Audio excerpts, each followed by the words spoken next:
I'm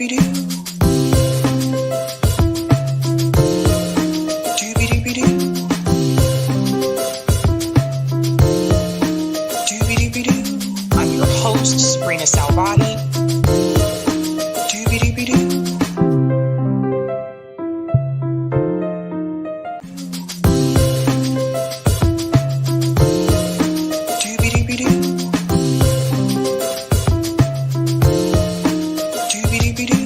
I'm your host, sabrinasalvati.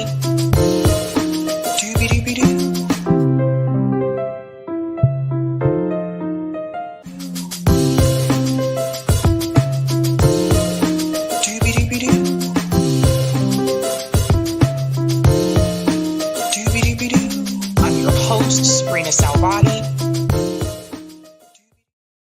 All right. Happy Mother's Day, ladies and gentlemen, to all of you that are moms out there. Welcome to Sabs podcast. I'm your host, Sabrina Salvati. If you're new, I want to let you know that Sabs podcast is a part of Revolutionary Blackout Network. You can catch me there on Thursdays and for the Sabby and JB show. And you can catch me here on Tuesday, Thursday, Friday, and every other Sunday. And today is that Sunday. Shout out to everyone watching on YouTube, Rockfin, Twitter, and Rumble. And welcome back, guys. I hope you're having a good weekend so far. Really quick, I just want to send a message out there to the moms doing what I think is probably the most difficult job, the most difficult job in the world, and that is being a mother. So shout out to all of you. And I also want you to remember on this day, the moms that actually cannot be with their children because of the wars and imperialism that is happening abroad. I want you to think about the mothers in Gaza.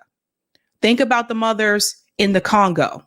Think about mothers in Haiti, in Yemen, in Afghanistan. Because the way that we celebrate Mother's Day, particularly in the West, I just want you to keep in mind that many mothers today are not able to do that because of Western powers. So we cannot forget about them. I'll have a little bit more to say about that later on when we get to the Tara Reid story that I think is very important. But first and foremost, I'm going to give shout outs to people in the chat. Shout out to Marcus Brockman. Thank you for the super chat. Sabby, you said it best, and I had my doubts, saying we're doomed. They're lazy and know nothing, but the kids are all right. Yes, I told you guys, have faith. The kids are all right. Shout out to CBC Vogator, says happy Sunday, Sabby Sabs, and happy Mother's Day. I'm not a mom, but shout out. Shout out to Robbie, says no insult intended, but does Sabby have kids? I do not have kids, but I did speak to my mom earlier today. I don't know, what does everyone do for Mother's Day? Like typically, the way that I kind of grew up, like Mother's Day, my mom in the morning, she goes to church, like they do a special I guess you would say like a special event for all the moms at her church. Like they do like a brunch and everything for them. It's actually pretty cool. She usually comes home with like a Mother's Day, like gift basket kind of thing. And then sometimes like she'll decide whether or not we wanted to go out for dinner. She's kind of gone away from that over the years, though, because of the wait times. Like you get to a restaurant on Mother's Day and I think you guys know this. It's mad crowded. Yes, there's a long wait. You can't make a reservation on Mother's Day. And for any of you that worked in the restaurant industry, you already know those of us that waited tables, like there was no, I'm going to take Mother's Day off. You just couldn't do that. Mother's Day was all hands on deck. So it was like, don't even think about like asking for Mother's Day off. We also couldn't take off Christmas Eve either. That was another busy day. I don't know if a lot of people realize that, but apparently for some reason, a lot of people go out to eat on Christmas Eve. And like me growing up, we didn't do that. We didn't go out to eat on Christmas Eve. Like we just ate at home, but a lot of people do that. Shout out to Lorez, says, hi, Sabrina, Eric, Corey, and R&B fam. Happy Mother's Day to all the moms. I thought Trump picked Tulsi. We're going to get to that story. We're going to get to it. Hold on, because we're actually going to debunk something with that story. I think the outlet put that story out a little too fast. Shame on CJ and cred to y'all for being transparent about it. RBN will only get stronger. Hit the like. Yeah. And I said what I had to say yesterday, and that is all I'm going to say about it. Just point blank. I'm not going to bring this up again. Shout out to Chris says, here before I head to work on this Mother's Day, someone has to go make all the mom's food tonight, 2:06 in the house. Yeah, so it sounds like Christopher works in the restaurant industry, so he knows what's up. Shout out to Miguel says, peace. What is going on, Lawrence Johnson? If you haven't viewed the YouTube message from the Holocaust survivor in support of the Gaza protesters, please do so. I'm not a mod, so I can't put the URL here. So if it's the same video I'm thinking of, I think it's also on Twitter. I think I played it on the show. It was probably a couple of days ago, if it's the one that I'm thinking of. But yes, that was a good message. Shout out to Chelsea says, hi, Sabby. Thank you for your hard work and for bringing us the truth. Thank you so much. Shuja says 23 minutes till since. Shout out to Vijaya says, hi all, happy Sunday. Greetings, Stephen. Can't say I like this world. Even those who appear to be on the right side of history are starting from a place of ulterior, self-serving motives. Sorry, those are the vibes I'm constantly picking up. I am sorry to hear that, Stephen. Shout out to Randy says, hello to all my early Sabby comrades. Greetings, Hannah G says, I'm glad someone is live today. I think I could be wrong, but I think I saw that Garland Nixon might have been live earlier today. I thought it said that he was live. He might have went live earlier today as well. Shout out to Ahmed says, hi, Sabby. Though you'll be going on air past my bedtime, I surely get to download and enjoy this episode early morning while sipping a cup of hot milk together with bread and some bananas. I have never had that. Hot milk with bread and bananas. That is interesting. I don't drink milk, so I don't know. I don't know. Shout out to UBIK says, fire. Maybe that's the bread, the milk, and the bananas. Yeah, that's it sounds like Ubik also has tried this. I haven't had it. Shout out to Ragin says, hyped up. Greetings, Quab says, happy Mother's Day to all. Greetings, P. Smith says, have an awesome week. Shout out to Red 6 says, hello, Sabby. Hey, Red. Greetings, my comrade JB says, happy Sunday and happy Mother's Day to all of you. Forehead kisses. It's another great day in, oh, no, I can say it this way. It's another great day in Zamunda. Coming to America. JB, you started something. Don't get me started. She's your queen to be. Shout out to Yantra. Sends a smile. Greetings, Eric T. Red says, here we go. Shout out to Mastermind says, hello, everybody's. Greetings, Sean Miller says, cool music. Why did you do that? Why did you do this, JB? Now I got Coming to America in my head. Travers says, Sabby needs more techno music. Techno? I'm not big into techno. But if you know of some techno songs that you think are cool, let me know. Shout out to Roger says, doing the show on Mother's Day, Sab, is there an announcement you wish to make? I can never have too many nieces and nephews. No, there's no announcement. Stop, Roger. There's no announcement. No, but this is my Sunday to go live. So that's why I'm here. And my mom doesn't live here. So my mom is hundreds and hundreds of miles away. But I did talk to her earlier. So that was great. I got the Coming to America in my head.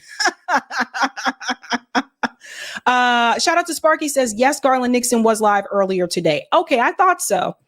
I thought I saw that on my homepage. All right. Let's go ahead and give shout out to everyone who is a Sabby patron. Thank you guys so much for your support. And I'm really not laughing at you guys. I'm just thinking about the Coming to America stuff. JB and I actually did a segment about Coming to America before. Hold on one second. Let me do my stop share. It did the little glitch thing. There was your techno there. There was your techno. Okay, let's try this again. Shout out to everyone who is a Sabby patron. Thank you guys so much for your support. If you're interested in being a Sabby patron, I have 5 categories: Ultimate, Sabinators, Zabsters. There's also Sabbies in the house. And of course, don't forget about the members. Thank you so much for your support. And I want to give a shout out to new Sabby patrons. Over here, we call them newbies. Let's give it up for Grandma Lane. Grandma Lane, thank you so much and welcome. Okay. Yeah. Pull this over here. Okay. And I think I have one more comment. I'm sorry. I don't know. Gritty Image Photography. Thank you for this. Can you sell the intro tune as a ringtone? It doesn't belong to me. It doesn't belong to me. But I do have permission to use it, but it's not mine. So nope, I can't do that. Thank you, Mark. Sabby, I was also alarmed about the CJ thing. We need RBN. What would we do without you? Yeah, I mean, look, it's been a long time. It has been a long time. You know, we said what we had to say yesterday. And again, I think if you go watch the stream yesterday, you'll be able to receive those receipts for yourself. I think it's really interesting, you know, that there are a lot of assumptions that are being made, but there's the receipts there for yourself to see. Okay, let's go ahead and bring up that beautiful thumbnail, folks. Let's go ahead and dive into it. Dun, dun, dun, dun. All right. What are we discussing tonight, ladies and gentlemen? Let's go ahead and dive in. Tonight, we are discussing Glenn Greenwald debate. This one's really interesting. This debate about Israel and Gaza, but more importantly, it's about the campus protests. I thought this was a really good debate, and I thought that Glenn really hit on some interesting points in reference to free speech. So I really appreciate that. And also, I wanted to say that Glenn Greenwald just recently, I think you'll have to look on Twitter for this because I haven't found it elsewhere just yet, but he actually just spoke at, it looks like an event that was sponsored by Rumble. He actually just gave a talk about free speech. So if you follow him on Twitter, if you look on his Twitter page, or actually his System Update Twitter page on Twitter, you'll see a clip of his speech at that event. So definitely check that out. We're also going to discuss Tucker Carlson and Tara Reid speak out. Yes, we cannot forget about Tara Reid and what's happening with her. So this interview here is really interesting in reference to, you know, the allegations that she has against President Biden. I think it's important that we do not forget that Tara Reid is still in Moscow. So we're going to get into that conversation. We're also going to discuss Donald Trump eyes Nikki Haley. This story broke the other day, and I don't know where they got their information from, but both of them were quick to speak out against this. So we're going to get into that and what happened at that rally in New Jersey. And last but not least, this is probably the most important story that happened over the weekend, and that is CNN exposes the Palestinian detention center. And you'll see there's a picture of Netanyahu there. We're going to get into that one. It seems like CNN has actually maybe listening to like some of the viewers' criticism about them choosing not to cover, you know, this, not just this conflict, but a lot of things extensively and only giving you a narrow side of the story. So this particular investigation is huge, though. So it's very damning against Israel, but we'll get into that as well. Okay.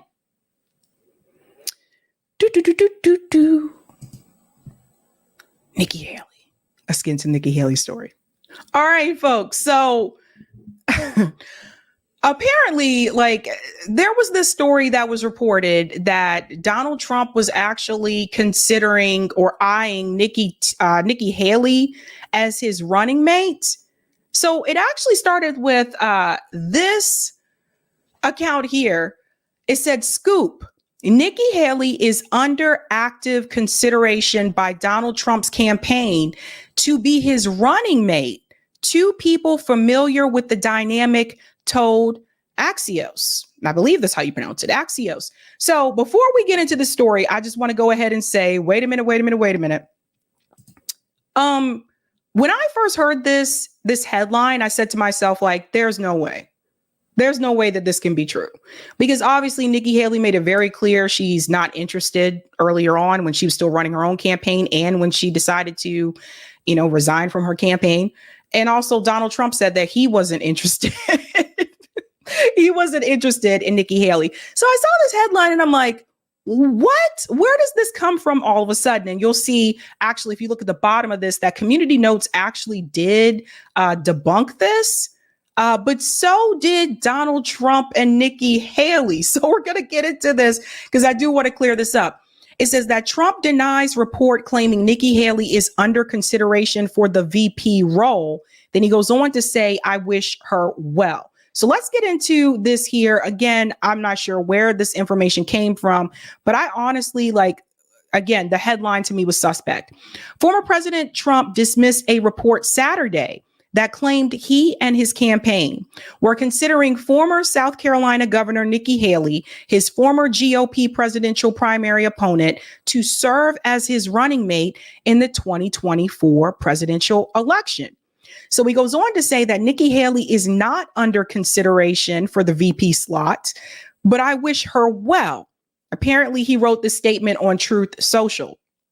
So the problem is now, if you click on that article from Axios, now they have issued a retraction. So I'm not really sure. They go on to say that they got this information from two people that are familiar with the two, but they don't tell you who those two people were. So I don't know where they actually got that information from, but it goes on to say Trump's post came after a report from Axios citing two people familiar with the dynamic claimed that Haley was in the running to be Trump's nominee for vice president. So to me, that did not make any sense whatsoever.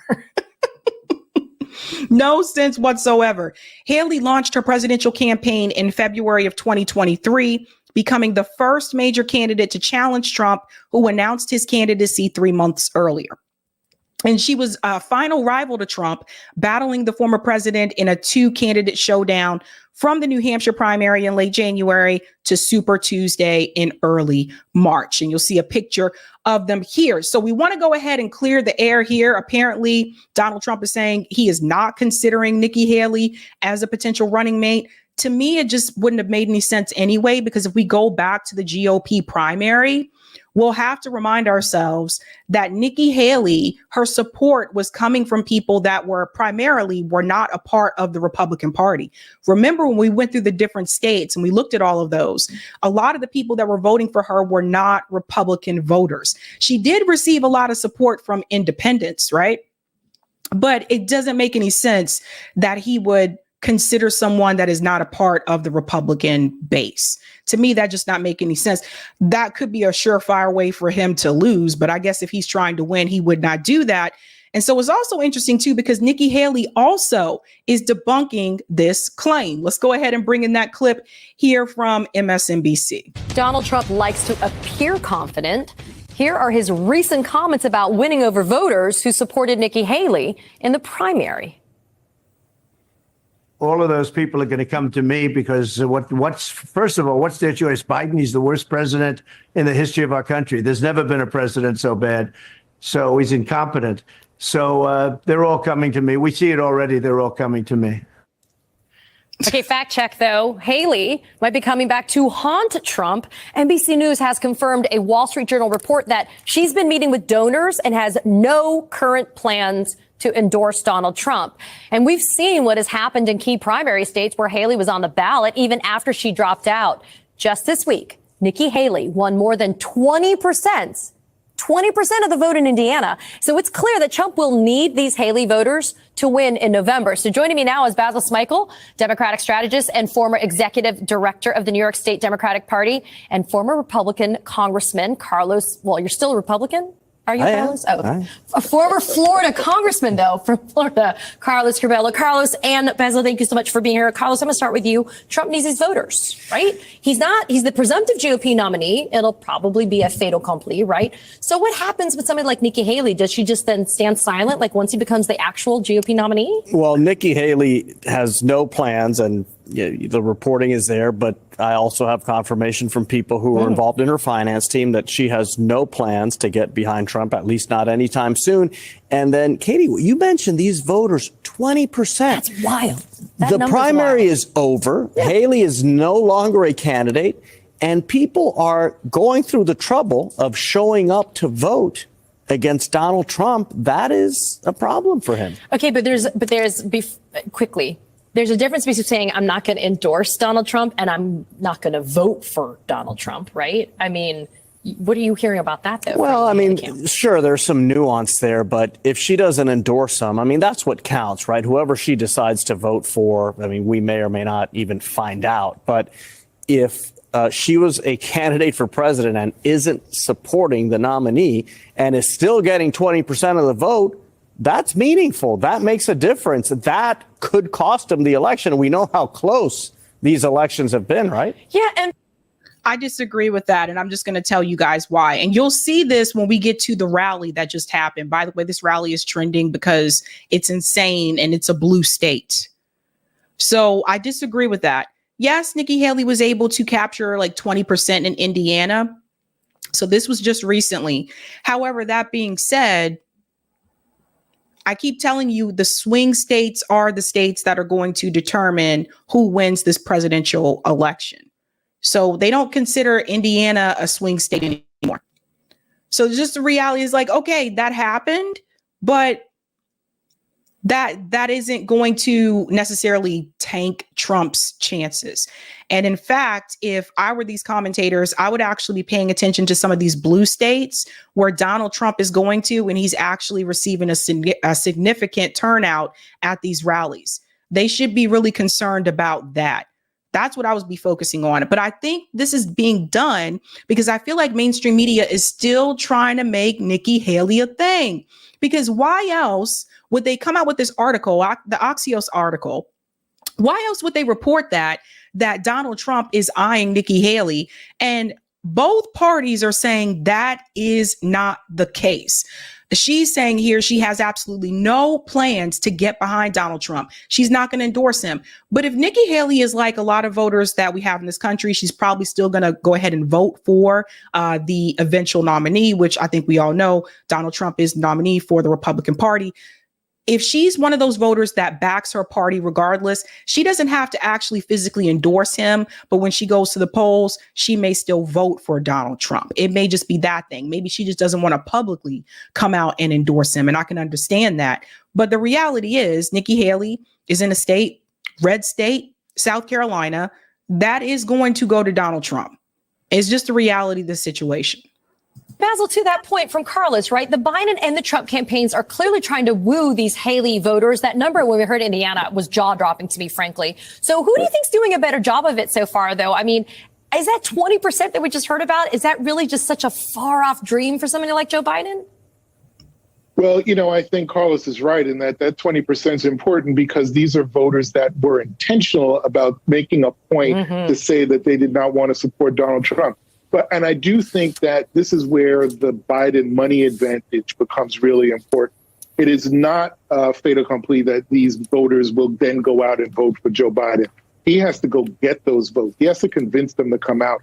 And that's going to take time, but it definitely takes a fair amount of money to sort of hold their hand through this election cycle for the next 6 months. But if I'm Nikki Haley, what I'm doing is looking at whether or not those voters actually do come out in November. Because if the people that voted for me and wanted to send a message still come out and vote, that's actually not a bad platform to start a 2028 campaign for president, especially if she's talking to donors now. Don't know if it'll happen, but, you know, candidates always want to leave their options open. And I think this may be a sign that she's leaving that door open.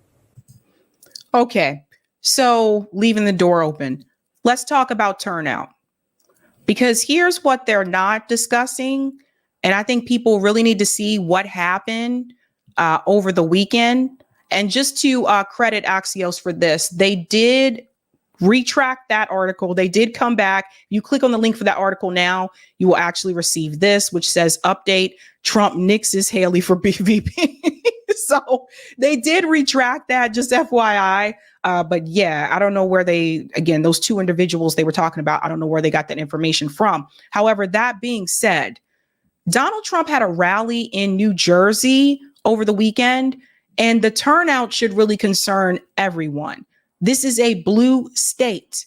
Yes, Chris Christie was the governor of New Jersey. He's a Republican, but it's similar to the sense like with Massachusetts, like my state, right? Like our previous governor was a Republican, Governor Charlie Baker, but Massachusetts is still a blue state. So it's similar, kind of like that in a sense.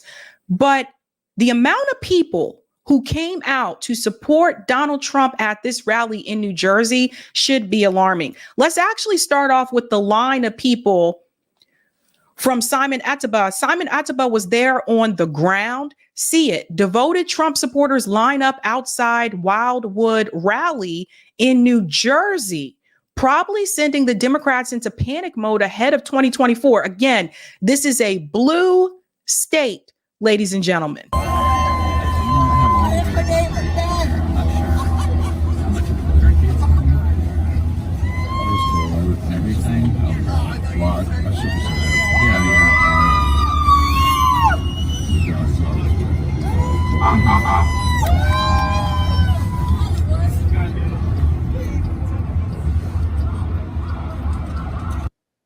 So you see this? Now, this would not be surprising to me if this was South Carolina. That wouldn't be surprising to me. But it is surprising to me to see the line. That's not even the end of the line. All of those people in line for a Trump rally in New Jersey. In New Jersey, of all places. Simon Ataba, again, on the ground. I want you to see the size of the crowd, and then we're going to get into some of the statements that he made at this rally. He said, according to Fox News, this is one of the largest Trump rallies I've ever been to. So look at the size of the crowd. This is going to show you. This is what a typical Trump rally, I would say, would look like, right? Full. You got a ton of people here that have been here, like I said, for hours. But if we walk behind and take you through where the press is, this is the astounding part here. This is one of the largest Trump rallies I've ever been to in the last 5 years or so. And you can see just thousands of people in the back here. And most of those is going to show you. This is all those people in New Jersey to see Donald Trump. And I tried to tell people before, like those of us that live in blue states, people assume that there aren't a big amount of Trump supporters here. That's actually not true.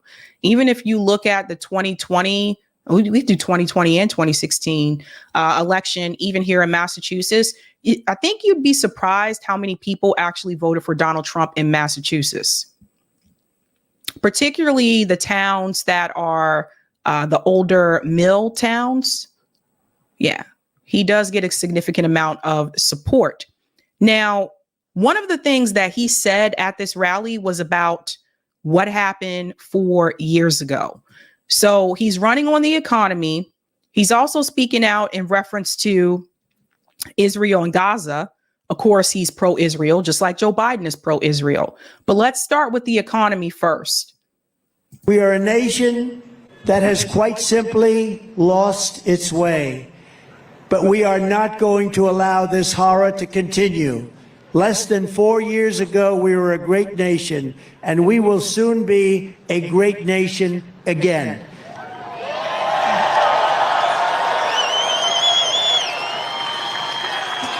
It was hardworking patriots like you who built this country, and it's hardworking patriots like you who are going to save our country. You're going to save our country. We are a nation. So you see what he's doing? He's starting off with the economy. He's talking about how, basically the economy is in the toilet now compared to how it was when he was president. I think it's a smart move to run on the economy. That's a big one because we still have inflation. The prices are still high. You guys see it when you go to the store. You see it.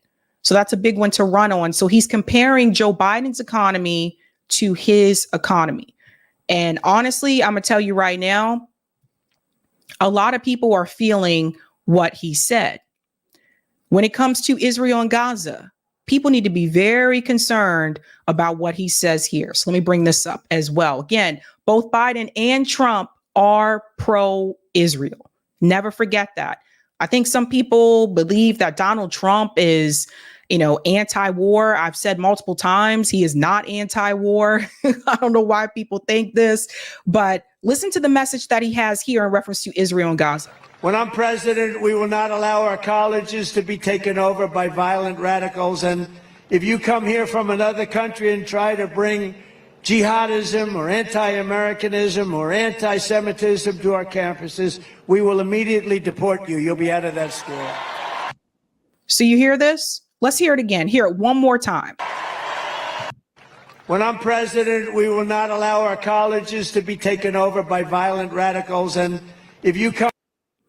He said, we will not allow our colleges to be taken over by violent radicals. Now, how is that any different from the way that Joe Biden feels? Joe Biden may not actually use those same words, but Joe Biden, his response is to send in the police. Give the police more money. Neither one of them want the protest to happen. We cannot be confused, and you cannot think, well, Joe Biden is letting them have. Is he? He gave more money to the police. He's sending in the police. So he's not pro, these college protests either. Donald Trump is more overt with his language. He says, we're not going to let these radicals take over these college campuses. Joe Biden does it in a more covert way. When he gives a press conference about the campus protest, he says, you are allowed to protest, but you are not allowed to invoke violence, and you have to obey by the law. We are giving the police more money. The police are protecting us. That's the overt way of doing it, but they're both doing it. This part. Come here from another country and try to bring jihadism or anti-Americanism or anti-Semitism to our campuses, we will immediately deport you. You'll be out of that school. Listen who's protected. Think about that. If you come from another country and you try to bring this to our country and our campuses or what, okay. So he mentions anti-Semitism.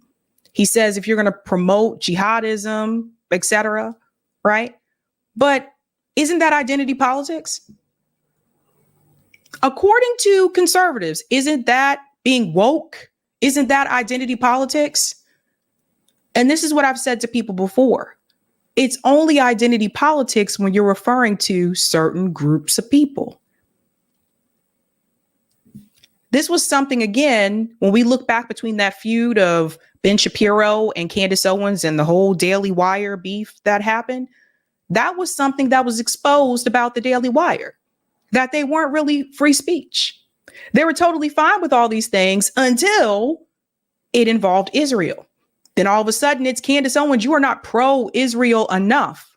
Isn't that identity politics? Isn't that an identity? So the mask is off. The reality is, folks, at the end of the day, Donald Trump, Joe Biden, neither one of them are going to move in such a way that is going to benefit the Palestinian people. Neither one. But there is a candidate who will. I'm here to remind you, you don't have to vote for Trump or Biden. Stop letting people tell you that you do, because you don't. You have people running third party and independent campaigns. You have Claudia de la Cruz. You have Jill Stein. You have Cornel West. You have RFK. But let's go ahead and snatch him out of that lineup, because we know RFK is also pro-Israel. Actually, he's to the right of Joe Biden when it comes to this particular issue. So that leaves three. You got to ask yourself at the end of the day, do you want to vote for genocide or do you want to vote against genocide? Everyone should ask themselves this question. Don't let people scare you. All these people coming out like, you're crazy. You're going to give us Donald Trump back. You're da da da da da. You have other options. And word on the street is, I just heard this recently. Someone told me, maybe we can talk about this a little bit Tuesday. It appears that now even people that are pro-Democrat, that are part of the Democratic Party, it appears that Kyle Kulinski, I guess, appeared on a Jill Stein event, and he's now endorsing Jill Stein.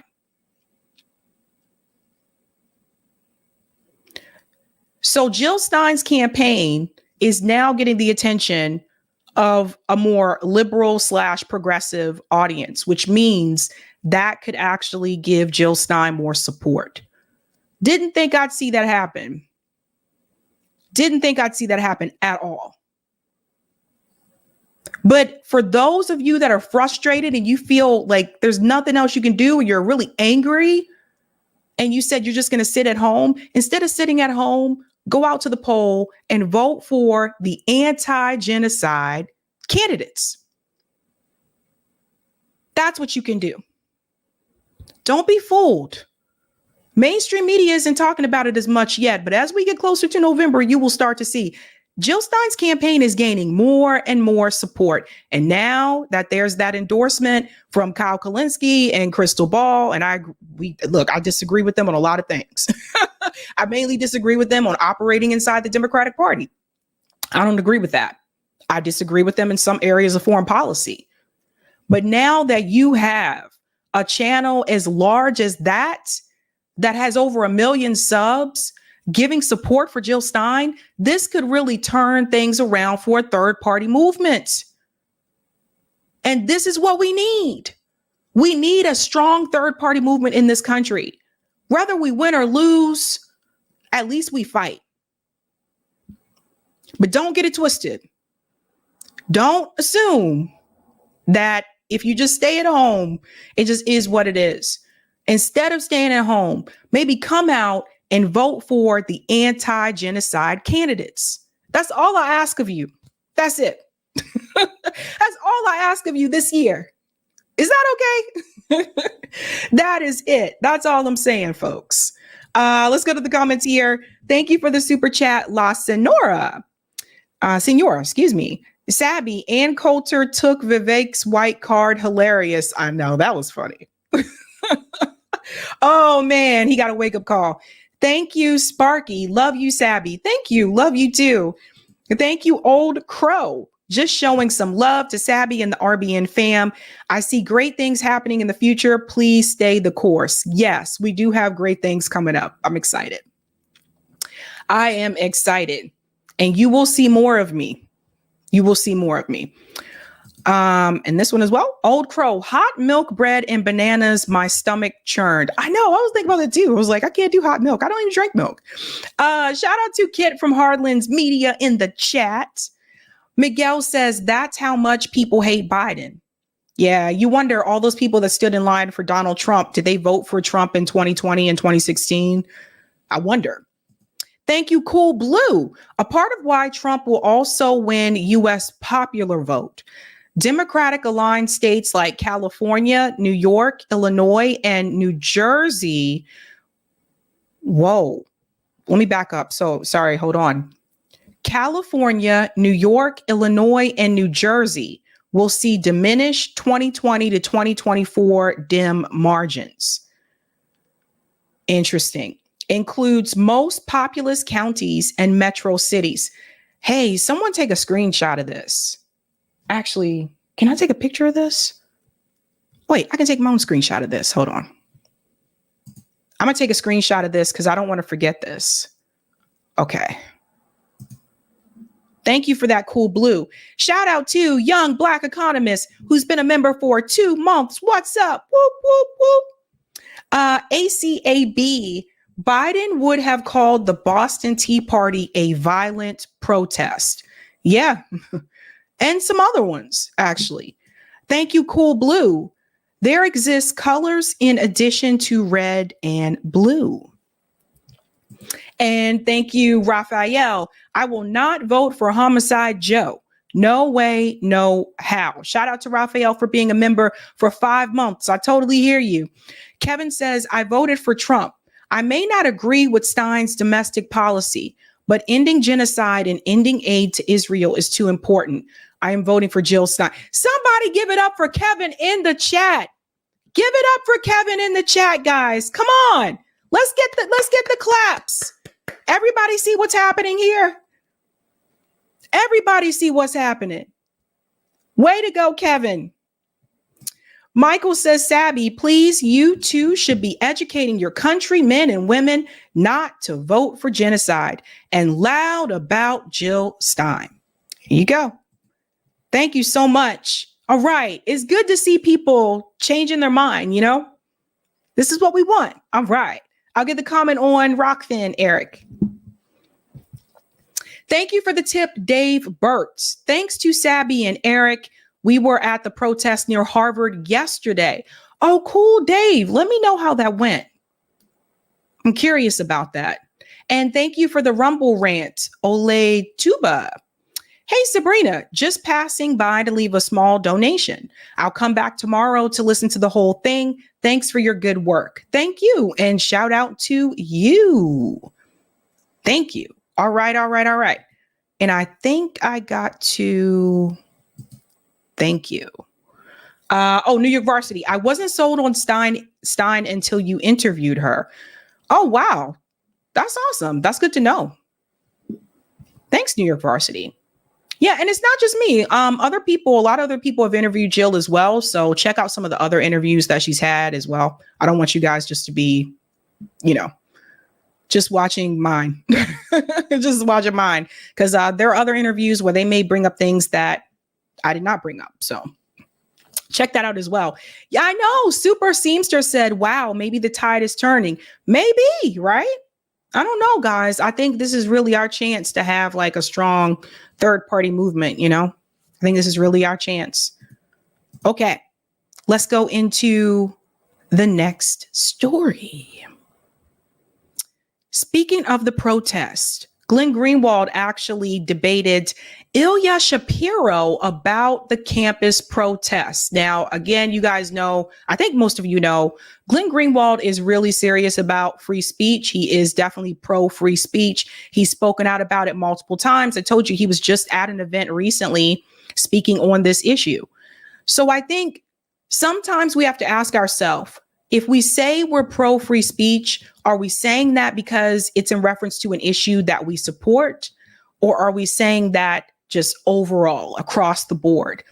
Because what Glenn Greenwald has pointed out a couple times on his show System Update is that some of the people that have said they were pro free speech, is particularly during the January 6th protests, and particularly like the Daily Wire, he said he's noticing that once the issue changed to an issue that they disagree with, all of a sudden they're not pro free speech on that issue. So let's get into this debate with Glenn Greenwald and Shapiro. This is going to be very interesting. It gets a little heated. Let's go ahead and dive right in. If you expel and arrest the students who tore down that fence there, flesh out that point for us. Sure. I'm basically with Ben Sass, the president of the University of Florida, the Diermeyer, the president of Vanderbilt, who've been putting out op-eds and stating that they are broadly protective of speech, as am I. Fully agree with that. But when you analyze the situation, you have to understand that not everything is speech. That is, if you're taking actions that break the rules, break the law, whether it's vandalism, assault, or anything else, you don't get a pass if you're doing it for an expressive purpose, whether that's political, artistic, or otherwise.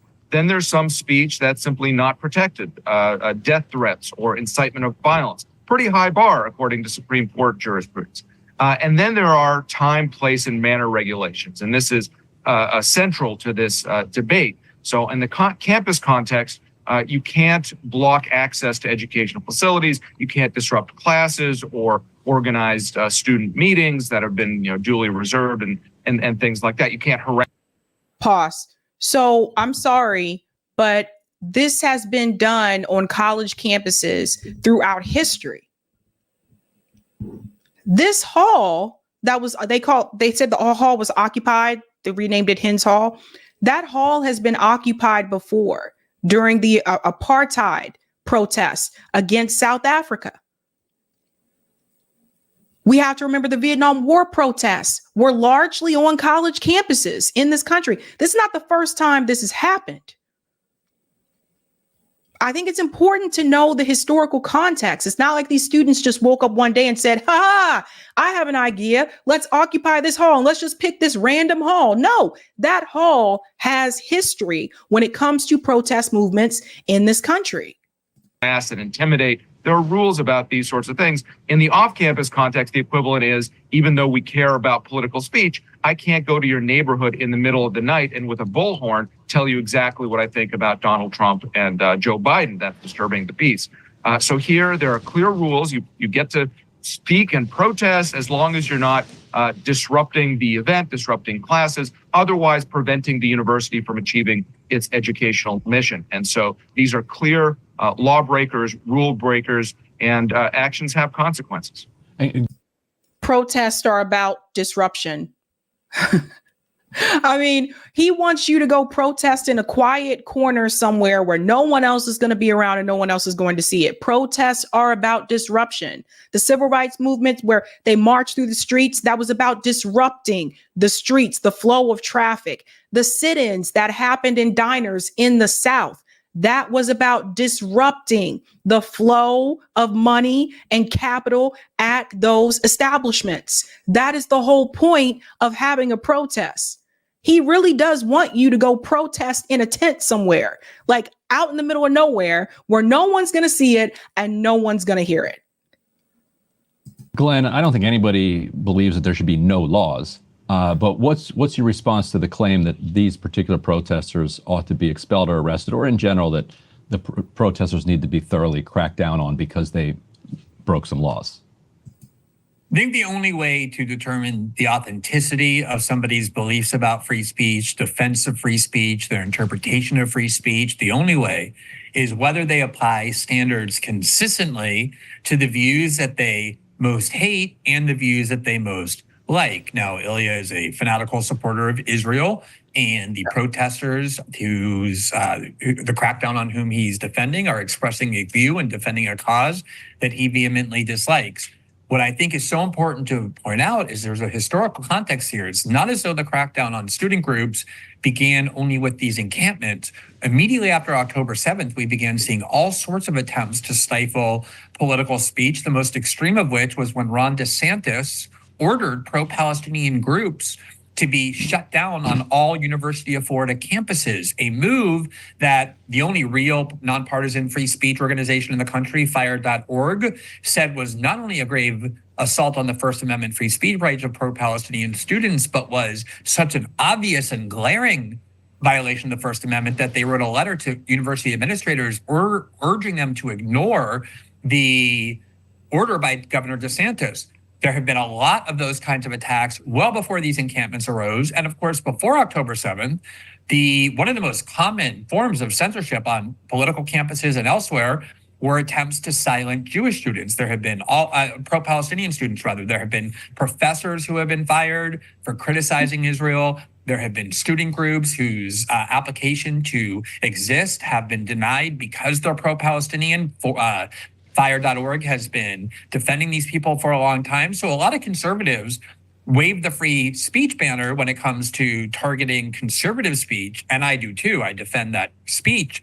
And yet suddenly abandon those standards as soon as it comes to the cause that they most love or the speech they most hate, which is criticism of Israel. The other thing I want to point out is, before he points out the next thing, I just want to mention something really quick, because that is a really good point that Glenn is bringing up. Again, it's like, are you pro-free speech or not? Or are you just pro-free speech about your particular issue? And I'll give you another example. I didn't see this type of criticism as someone who has lived in the South. Where was this same criticism and rhetoric from a lot of the people that are pro-Israel when every year we have seen white supremacists have marches through the South? Where was this same criticism, right? The same way that they are saying the pro-Palestinian protesters are displaying hate speech, which I disagree. I have not heard that at all. That's not what I've seen. A lot of the hate speech and the hateful language is coming from the pro-Israel counter protesters, from what I have seen. But the way that they can actually use that type of rhetoric towards the pro-Palestinian protesters who were camping out on the college lawns peacefully, I didn't hear those same people use that same type of rhetoric all these years when white supremacist groups and white nationalists marched through the South. Listen, I went to the University of South Carolina. They march through there at least once a year. I haven't lived there in a while, so I have to double check. But when I lived there, they would march through there at least once a year through downtown Columbia, right over to Gervais Street in front of the State House. Now, you have to know at that point in time, the State House had the Confederate flag. This was a big controversial issue during that point in time. They said, why does South Carolina have the Confederate flag flying over at the State House along with the American flag? Now, the defense that they had at that point in time is that it was memorial. I'm like, yeah, whatever, right? But it was obvious, like, that flag flying over at the State House, that actually hurt Columbia economically. Did you know that there were businesses that refused to actually open a location in Columbia, South Carolina because of that flag? Did you know that the University of South Carolina football team, they actually missed out on top recruits because parents didn't feel comfortable sending their kids to a school that was in a city, because the University of South Carolina is right in downtown Columbia. They didn't feel comfortable sending their kids to that school because that flag was right there downtown near the campus. Do you know that? So where were all these people then? Right? You didn't hear from them. Where was Bill Ackman? Where were all those people? Of course, it's the case that if you engage in violence, you should be arrested. The problem is a lot of the violence, I would even say most, recently has come from pro-Palestinian, pro-Israel counter-protesters. They showed up at a camp at the UCLA and began violently hurling objects and using tear gas and injured a bunch of pro-Palestinian protesters at the camp.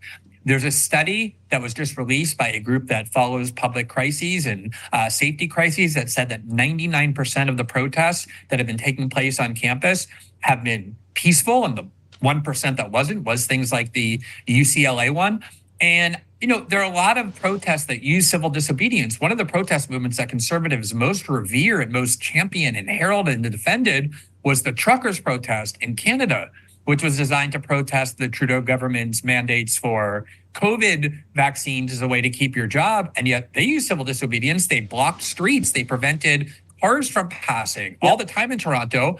And yet the crackdown on those protests was deemed tyrannical by conservatives because in that case, they agreed with the cause. So I think the context here is important. Of course, if protesters attack Jewish students, which has not been happening, I mean, using violence, and even if the ones who are blocking ingress and egress, which I am not comfortable with, to say, okay, you cannot do that, I'm fine with that as well. But there has been a overall very potent movement to suppress and censor criticism of Israel or pro-Palestinian speech for a long time. And a great part of what's happening now is a byproduct of that vision. So, Ilya, you've been an outspoken critic of a lot of the crackdowns on speech on campuses towards the right in recent years that Glenn was alluding to there. Why are you not a hypocrite in this case? Basically, how do you respond to the allegation that you're a hypocrite for wanting a crackdown in these cases with the pro-Palestine student protesters? And this is really important because she's referring to, this is Shapiro here up at the top. This is really important because she's correct. You know, when it comes to this particular issue, he's speaking out against the protest, but he supported these protests in reference to conservative issues. So people have to understand that. Well, Glenn and I are in full agreement that FIRE is one of the greatest organizations in America. I'm a big fan, the Foundation for Individual Rights and Expression. I spoke at their big national gala last year. I agree with them 99% of the time. I don't think I agree with myself 100% of the time, but FIRE does fantastic work. And I defend speech and expression, but the rubber hits the road of what happens when you're indeed violating the rules. And Glenn is getting at that when he starts talking about civil disobedience. If indeed the anti-Israel, pro-Hamas protesters are engaged in civil disobedience, then what is that? That's a willingness to suffer consequences, to go to jail, to be expelled or disciplined, to highlight, to showcase the injustice or illegitimacy of the law or policy that they're protesting. Think about Mahatma Gandhi or Martin Luther King, the prototypical examples of civil disobedience. It's Pause. See, this is where I do the gotcha moment. Because you see, people like Shapiro here, they love to use the example of MLK and civil disobedience and protesting. And I want to remind you that when you talk about occupying a hall, how is that any different from sit-ins that were done during the civil rights protests? You see, they love to use MLK as an example, but they don't get into the details about all the things that were done during the civil rights movement. Sit-ins is still occupying a space, right? When you go into that diner and you sit down on that seat and you don't order any food, that is still occupying that space, correct? That is the same thing here. So people like Shapiro and others, they love to invoke MLK when they think it fits and supports their narrative. And a lot of times they get it wrong. They get it wrong. And as peaceful as the protests were during the civil rights movement under MLK, you have to remember the way that the police state responded to those protesters, the way that the police sick dogs on these people. They use fire hoses on these people. You ever stand in front of a fire hose? You know how powerful that water pressure can be? They beat the protesters. They jailed them. And every time MLK came back around and said, we need to continue to be peaceful. We can't fight back because then we'll look a certain way. Well, you know what? I wonder if I speak to some of those protesters during the civil rights movement that are still alive today, I wonder if they feel like that was necessarily the right thing to do. Because time after time, they went out on the streets and they got their ass beat. They got their heads bashed in. They had dogs sicked on them and they were being peaceful. Shapiro.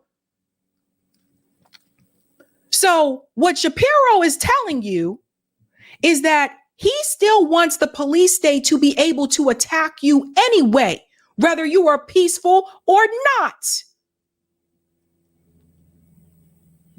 People need to learn the definition of sit-ins.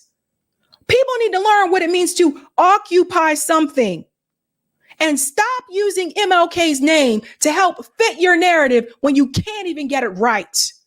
And by the way, MLK towards the end, he actually questioned whether or not peaceful protest was the right thing to do. It's not yelling and intimidating and harassing and vandalizing, all of these sorts of aggressive actions that I think are counterproductive even for their causes. And this has nothing to do with whether you're a pro-Israel or anti-Israel. Yeah, UCLA, I don't know what exactly went down, but to the extent that the pro-Israel side was engaged in violence, that's not good, and that's not protected speech either. So here's where he reveals himself again. He tells you he doesn't even know what happened at the UCLA protest. He tells you he doesn't even know what went down, but here he is speaking his piece on it. So you guys see this? He goes on to tell you he doesn't think that you should yell during protests. Yelling is a problem. Like I said, this guy wants you to basically sit in a corner, a quiet corner somewhere where no one can see you and wants you to protest that way.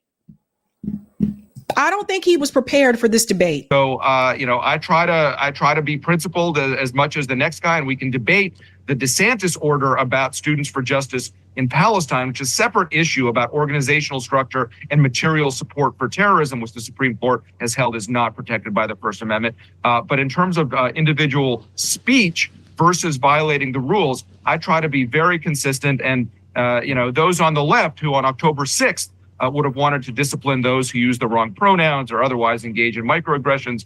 If they're hypocritical, there's no crime against that. The Americans have the right to do so. But again, we have to be clear about what we're dealing with these protests, these encampments. If you're violating neutral rules, that's a different situation than engaging in free speech. And again, those university officials, whatever their underlying personal politics or viewpoints that have done well in these situations, have made clear that these are the rules. We protect free speech and we enforce our rules against disruption or violence or blocking access or otherwise preventing the educational institution from going about its duties. Let's fast forward to this piece here when they get to the discussion about what separates free speech from violent speech. And I also want to bring up this particular part as well. Let me pause here and unpause. I want to bring up this part as well. Let me actually move this out.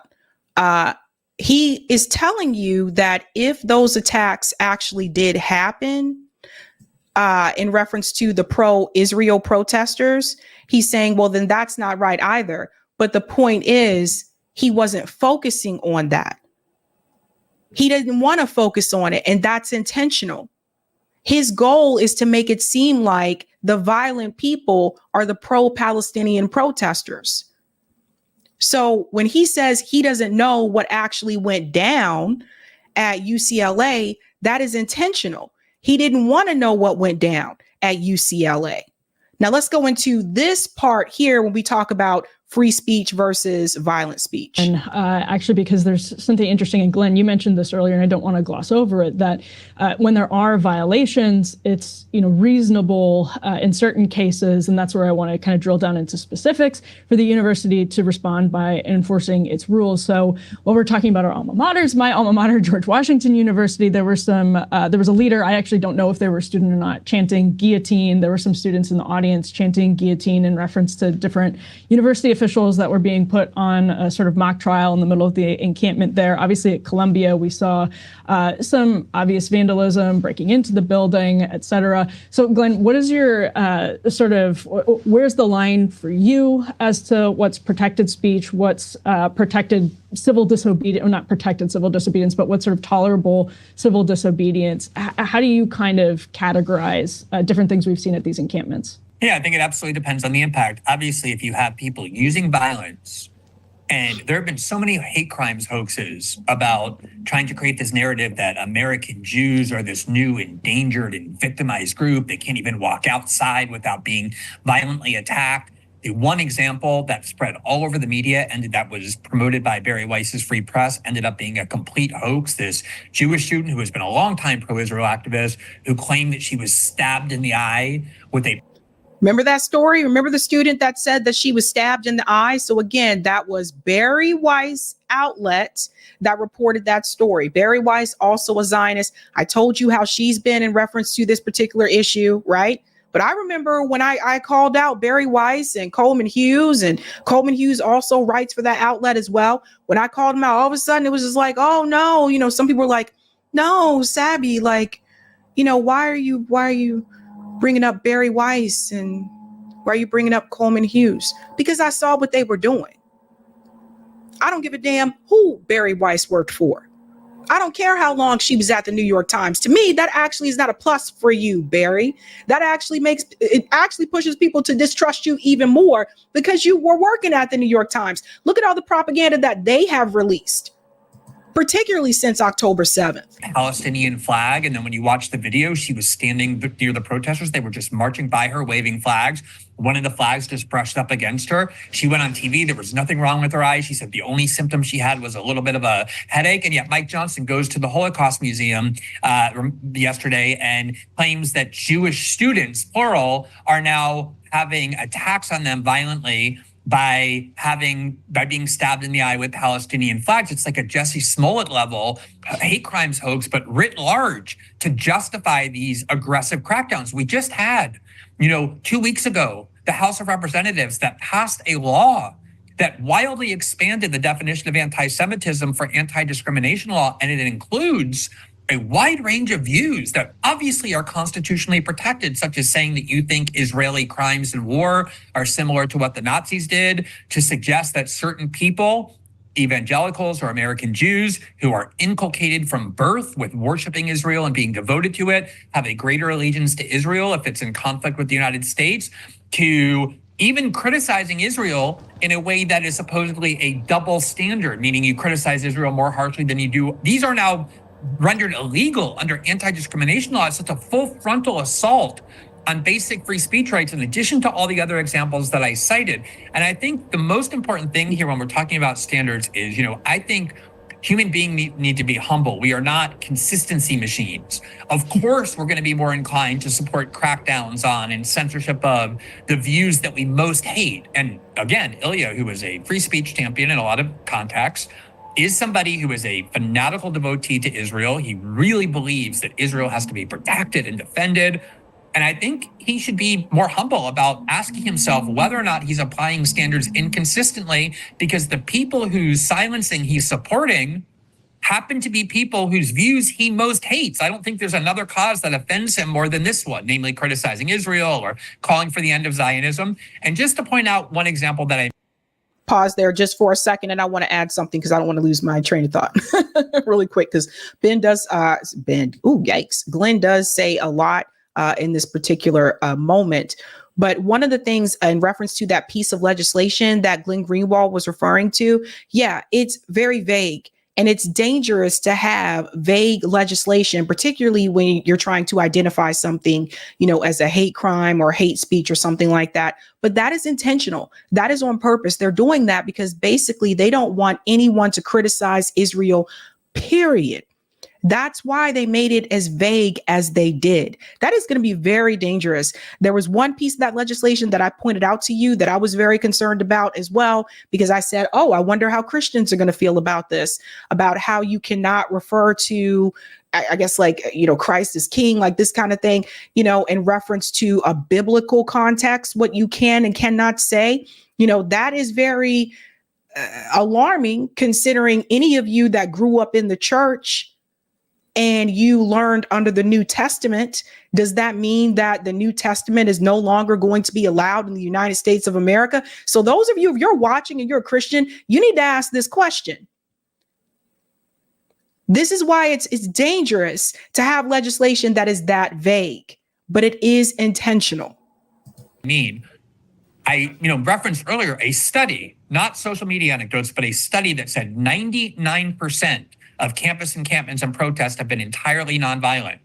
One of the examples of violence behind the UCLA one was a video that surfaced yesterday where a former IDF soldier and a professor at the University of Arizona physically menaced Muslim women by using a posture of wanting to fight, getting an inch away from them, having that body posture like you're ready to hit them. The Muslim women were covering their faces. It was very difficult to watch. That was one of the gravest acts of actual physical intimidation and force that I've seen in any of these incidents. Ilya went onto Twitter and said the following, quote, "A postdoctoral researcher at Arizona State lost his temper after being provoked at a pro-Israel rally over the weekend." So blaming these Muslim women who were physically threatened and menaced, he said it wasn't a good look, but hardly a capital offense.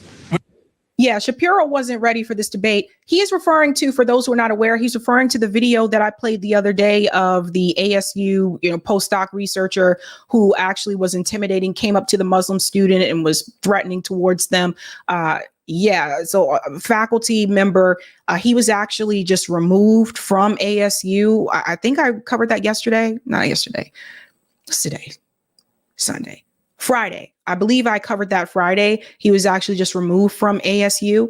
But he is telling you what Shapiro tweeted out. And notice how he said, he lost his temper. So listen to the way that Shapiro has described the pro-Israel protester violence when he's comparing it to the pro-Palestinian protester violence, right? Notice how he is framing the pro-Israel side in such a way that, the guy just lost his temper. No, that was very hateful things that he said towards a student, very hateful things. So it's very clear who he's trying to cover for. He's trying to protect the state of Israel. I keep saying Ben because his last name is Shapiro. It's Ilya Shapiro. Ilya was not prepared for this debate with Glenn Greenwald. Glenn actually, of course, as usual, did his research, pulled up some of his tweets. So it's not really a good look for Ilya. Some similarities to my poorly phrased tweet, and then it went on to defend the idea that this professor Jonathan Udelman, who was really the one who used physical menacing, should not even lose his job. Now, if the situation were reversed and these were Muslim men physically menacing Jewish women in this way, I strongly believe that Ilya and many other people would be calling that a terrorist act and demanding their imprisonment and deportation. And so I think I don't think it's a matter of corruption. I just think there are a lot of people who are indoctrinated from birth and bombarded with propaganda. I know this because I was one of them. I grew up in American Jewish culture, who are taught to defend and have loyalty to an affection for Israel above almost any other cause. And the idea that someone's going to be so certain that the reason they generally support free speech, and yet in this case aren't bothered by that congressional law, aren't bothered by DeSantis' shutting down pro-Palestinian groups on the really noxious theory that now material support of terrorism doesn't mean raising funds for terrorist groups or arming them, but it just means speech that supposedly advances their anti-Israel cause, a grave violation of the First Amendment. The reason why there's this obvious shifting of standards, even of sentiments, is because the people on the right largely revere Israel and have as one of their central causes defending Israel from criticism. And that's why they're so offended by this protest movement. So that was a lot there. And I don't know how you follow up with that, but that was a lot said there. And it's very telling what's happening here. And when you are taught that no matter what, you have to defend Israel at all costs, like this is part of the reason why Israel doesn't have any accountability. This is part of the reason why there's AIPAC and all that as well. But it's just when you have this belief that like, no matter what, we are in the right. That is a very dangerous type of ideology to have. You know, it kind of gives you a free pass to do whatever you want to do. And no, that should not happen in the world ever. You can watch the full debate of this on Counterpoints. I'm ending there because I know Glenn's expression is like, whoa, like he just get all in. All in. But you can watch the full debate on Counterpoints. It's over an hour. And I say this because as much as I continue to tell you guys, don't give up on the students. You know, they are doing the damn thing.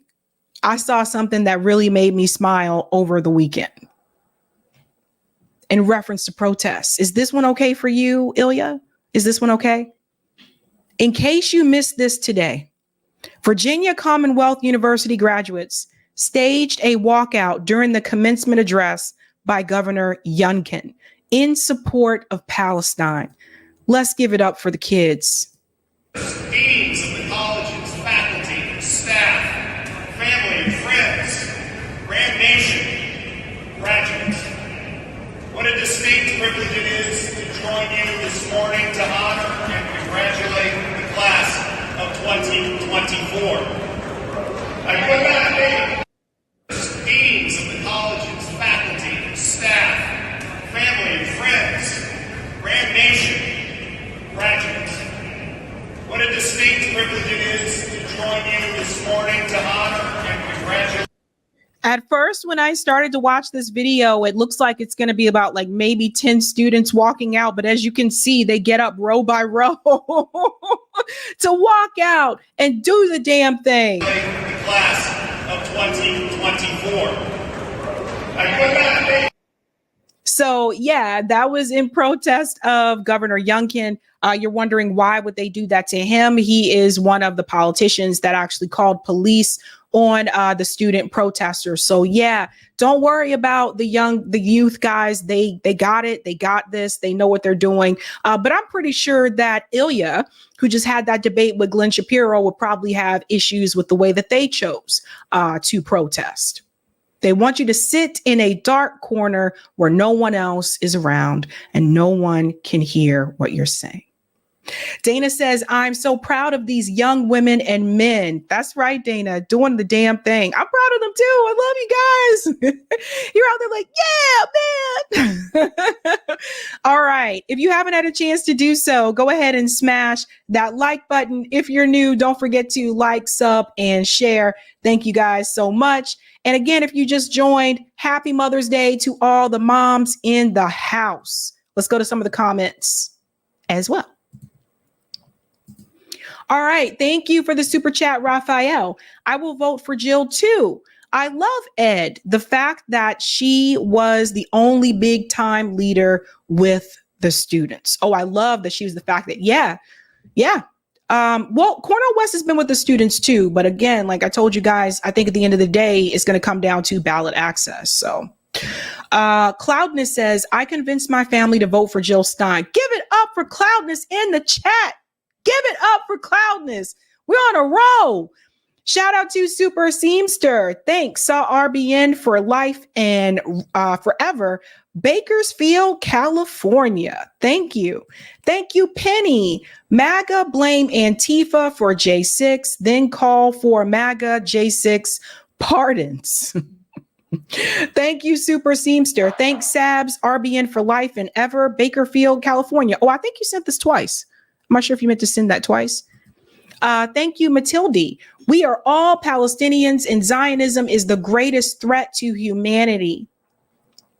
Tyler says, yes, Sabs. I remember when I was 10 to 11 years old in North Carolina at Jacksonville, where I used to live. I was walking home in the KKK with the white hoodies and torches. Yeah. I know, like, for some people, like, if you grew up like in the Northeast, some of you are just kind of like, you saw what? Like, people said that to me, right? Like, when I moved to Boston, they were like, you saw that? I'm like, yeah. I'm like, but don't play coy. I mean, they marched through South Boston too, son. David Duke marched through South Boston as well. JB says, in order for nonviolence to work, your opponent must have a conscience. The United States has none. That's from Kwame Ture. That's a good point, JB. Right. Shout out to Brian for the super sticker. Thank you. And shout out to Cool Blue. If protesters abided by all the rules and guidelines made up by their oppressors, nothing in history would have ever been achieved. I think that's the point, Cool Blue. They don't want anything to be achieved, right? They don't want change. Liana, Sabby's had so many opportunities to go MSM. Let me come back to that. Super Seamster said, Sabby Sabs, how can one prepare to debate Glenn Greenwald? Do a lot of research. Do a lot of research. Yikes. I can't believe he took that on. Thank you for the super chat, Blueser. When a sister get up and walk with her purse, it's over. Shout out to the students. Yeah. The purse, if we just get up without, we may be coming back. If the purse comes with us, that's it. That is it.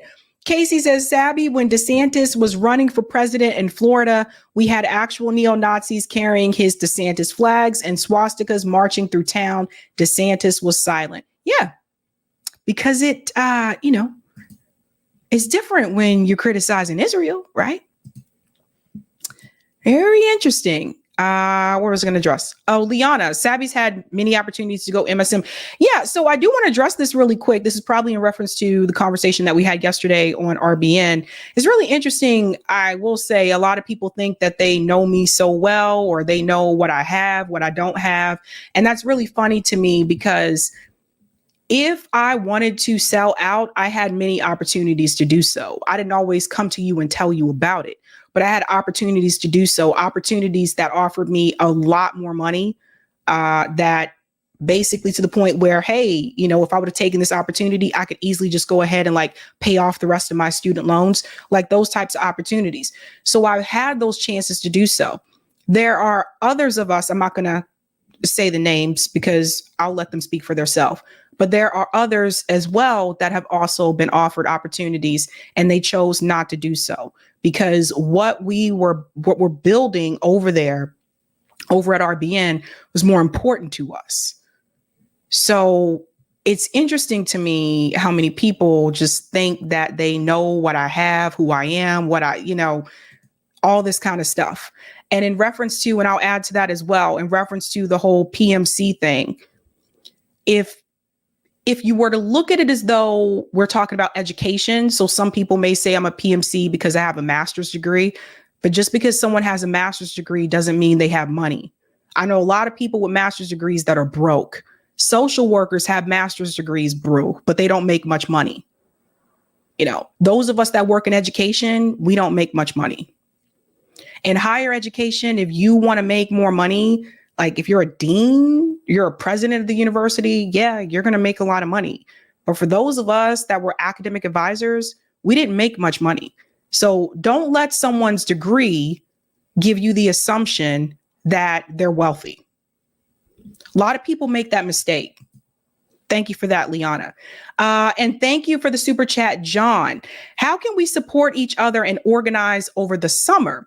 How can we keep the momentum of the student protests going and prepare for the fall? This is a good question. So I think one of the things that I think is going to continue to happen, if you follow organizations like Answer Coalition, or I think also PSL is doing a lot of these rallies and protests as well, I would imagine they're going to continue those protests and rallies throughout the summer.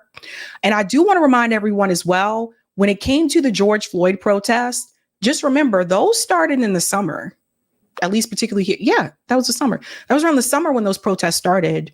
So before school. So I don't want people to lose hope that, well, now that the students are graduating from college, are they going to participate anymore?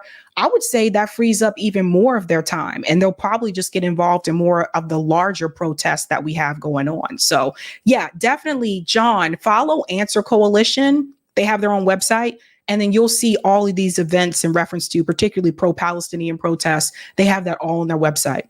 So it seems like they have something every week, to be honest with you.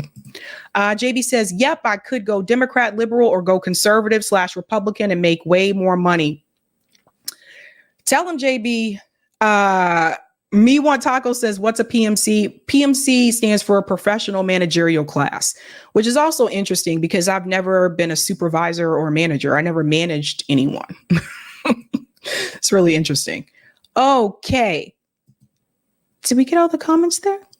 Yeah, we get the comments. The CNN story, we got to do that one. Okay. Whew. First and foremost, shout out to Eric for sending me this story, because hopefully more people will probably cover this tomorrow. A lot of people don't live stream on the weekend for the most part, those of us that do news.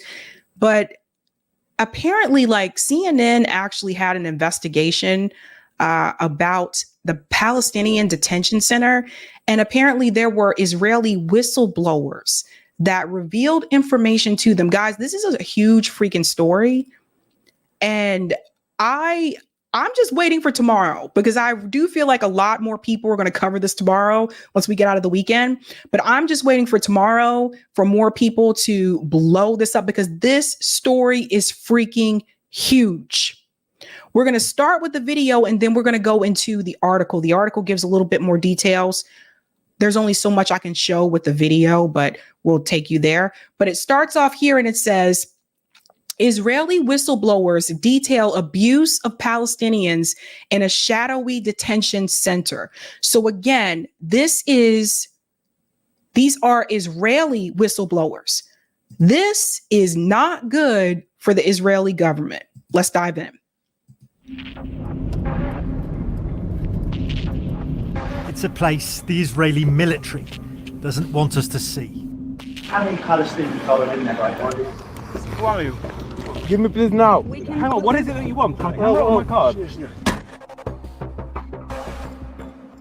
But CNN has gained exclusive evidence of Palestinian prisoner abuse from multiple Israeli whistleblowers.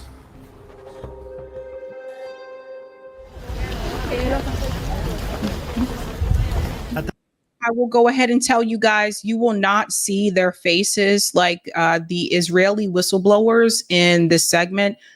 You are not going to see their faces. So just FYI, that's to protect them. At the Sedi Taman facility in southern Israel, we joined human rights activists amid growing public concern for the detainees being held inside. This is a protest by Israeli citizens outside a detention center close to Gaza, where we know hundreds of Palestinians have been held. You can see it's a closed military facility. It's behind a barbed wire fence. We're not permitted access. And there's hostility from passers-by. We just had somebody drive past in a car and they shouted out to us in Hebrew, you're defending murderers. No. You're defending, what do you, no, how do you no. answer that We're defending basic human rights. And eyewitnesses are now speaking out. I'm sorry. I just want to go back to that sign so we can read what the sign says. So the signs that they're, what happened? Let me try it again. Sorry, I'll pause it. Murderers. No, We're defending, what do you, no, how do you no. answer that, We're criticism? defending basic human rights. And eyewitnesses are now speaking out. Okay, it says a male soldier took off our hijabs and they pinched us and, or did inappropriate things to their bodies. And yes, to rip off someone's hijab, like, yes, that is an offensive thing. Away from the military facility near the beaches of Tel Aviv, one young Israeli army reservist agreed to speak about scores of detainees at Sedi Taman. He says are kept in cages or pens, constantly shackled and blindfolded, many for weeks on end. We've hidden his identity and voice to shield him from prosecution. We were protect this man. Told they are not allowed to move and must sit upright. They're not allowed to talk or peek under their blindfolds. And what happened if they did do that? What kind of punishments were meted out? We were allowed to pick out problematic people and punish them, having them stand with their hands above their heads for an unlimited time. If they didn't keep their hands up, we could zip tie them to the fence. The Israeli military says detainees are handcuffed based on their risk level and health status. But the account tallies with photographic evidence obtained by CNN of Palestinian detainees inside Sedi Taman. So pause for a second. First of all, why are they wearing blindfolds, right? So obviously that is to break their spirit. That is one of the things that you just can't, obviously no reason for that, no need to that other than to break them mentally, to break them psychologically, right? And with hand and wrist injuries shown to CNN by dozens of Palestinians released back into Gaza. I was zip-tied and blindfolded, says this former detainee, and tortured in a way I never imagined. One source telling us the restraints were so tight they had to amputate a man's hand. The view that I've heard expressed is that, how do you think Israeli hostages are treated by Hamas?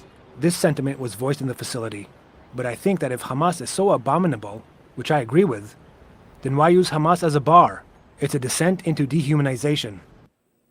We're going to pause there because I have to skip through this part and go to the next part there. That is not an excuse for them to do what is being done to those Palestinian detainees there. And then also, again, we have to remind you, if you're just joining, these are Israeli whistleblowers that are revealing this information. So they actually were a part of this at those Palestinian detainees, the detention center here. So we are going to fast forward to this next part here. Sorry about that, guys. It's just there's a part they show after that I can't show on here. And let's go through there. And we're going to go to the next part here when they question why he's filming. Let's bring in this part. Masked soldiers approach. Hello, how are you? I'm filming this place. It's a property of the army. Oh. So who are you, youngsters? From CNN. Give me, please. They tried to take our cameras. Give me please now. Give me please now. Hang on, what is it that you want? My camera or my card?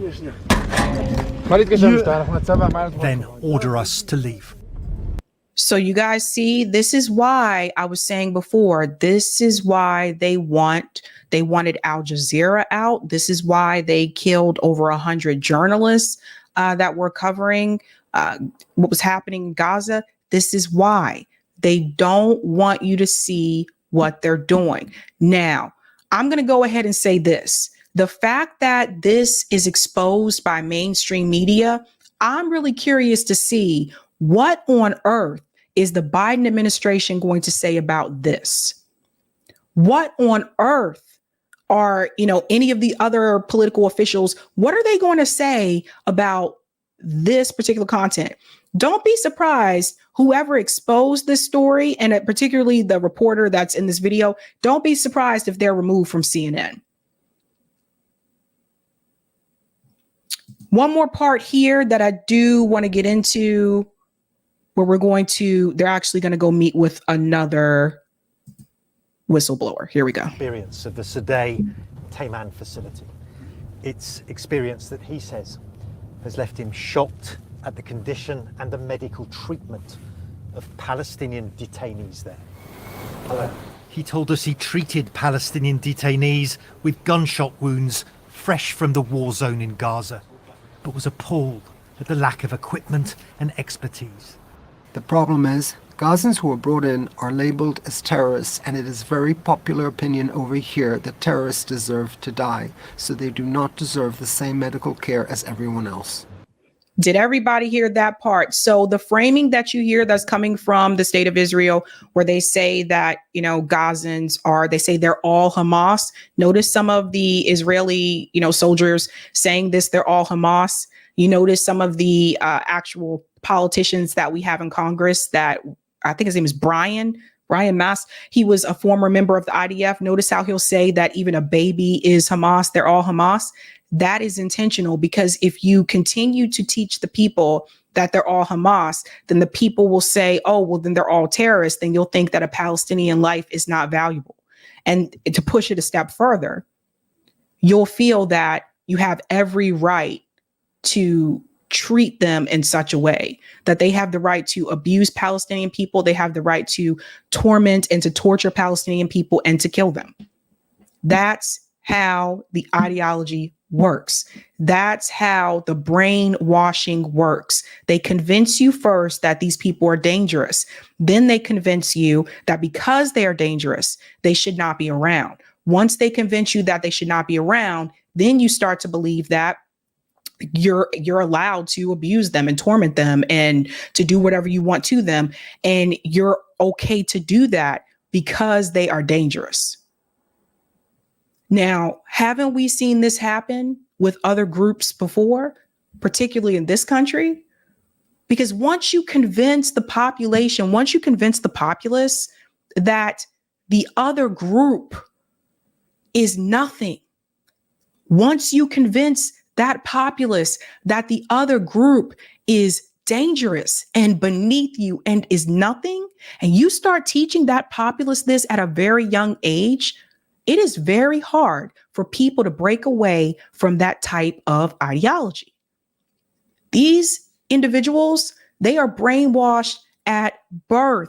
This is why they get the information to them when they're young, so they ingrain it into them. And it's very hard to get people out of that style of brainwashing. Satellite imagery obtained by CNN shows how the Sedi Taman facility was expanded after the October 7th attacks, with detention facilities and makeshift medical bays being added after public hospitals in Israel refused to treat injured Gazan suspects. Eyewitness accounts describe a field hospital with 15 to 20 patients, virtually naked and blindfolded, with hands. Now, these aren't real people. Obviously, these are like little dolls and stuff. But we'll fast forward. We're not going to go into all that. I want to get back to what he said here as well. Ability. If you imagine being unable to move, being unable to see what's going on, that's something that borders, if not crosses, into psychological torture. The Israeli military says prisoners are stripped for security checks and that investigations are opened when there's suspicion of misconduct. Still, accounts from Israelis and Palestinians inside and the shocking images paint a disturbing picture. Now, again, this news broke, I believe, on Friday. It might have been right before I went live. I know Eric sent this to me.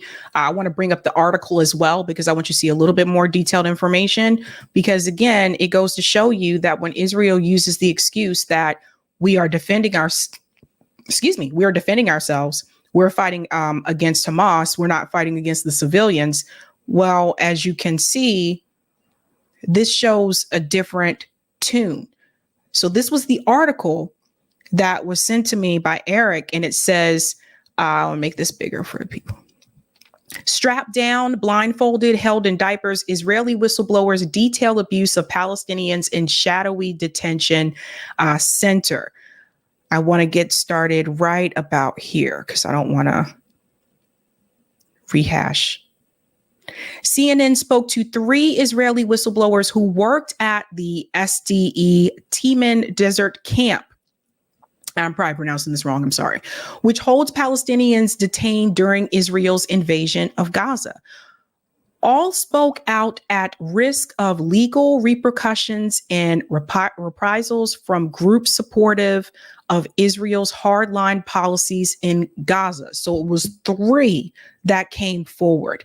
They paint a picture of a facility where doctors sometimes amputated prisoners' limbs due to injuries sustained from constant handcuffing, of medical procedures sometimes performed by underqualified medics, earning it a reputation for being a paradise for interns.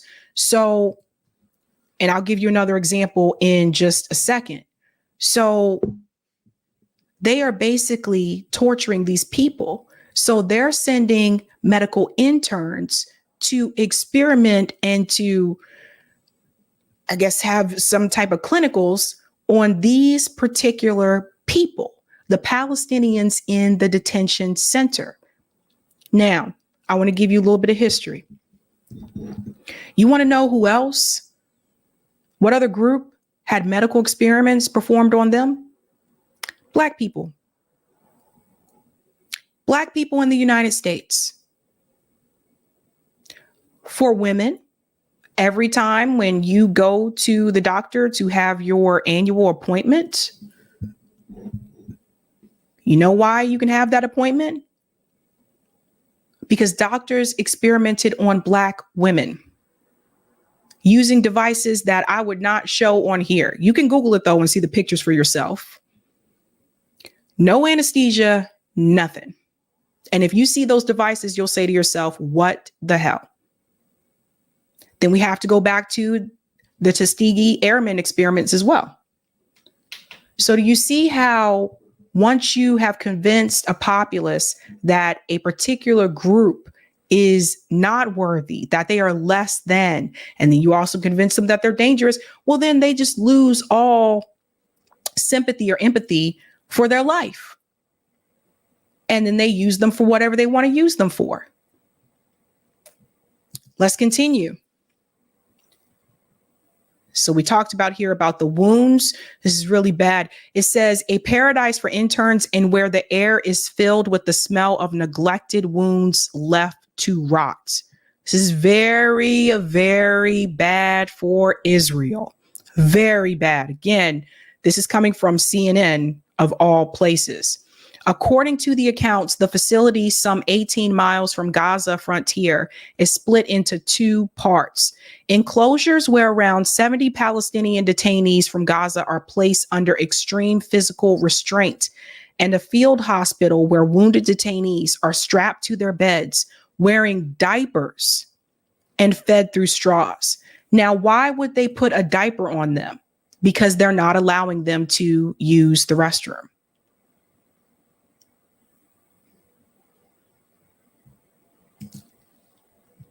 They strip them down of anything that resembles human beings, said one whistleblower.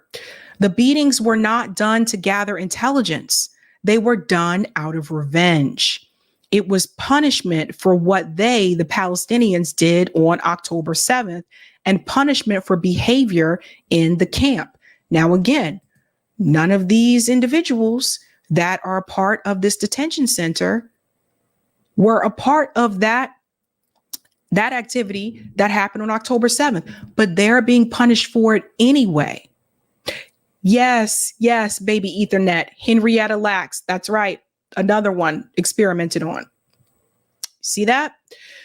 Responding to CNN's request for comment on all the allegations made in this report, the Israeli military, known as the IDF, said in a statement, the IDF ensures proper conduct towards the detainees in custody. Any allegation of misconduct by IDF soldiers is examined and dealt with accordingly.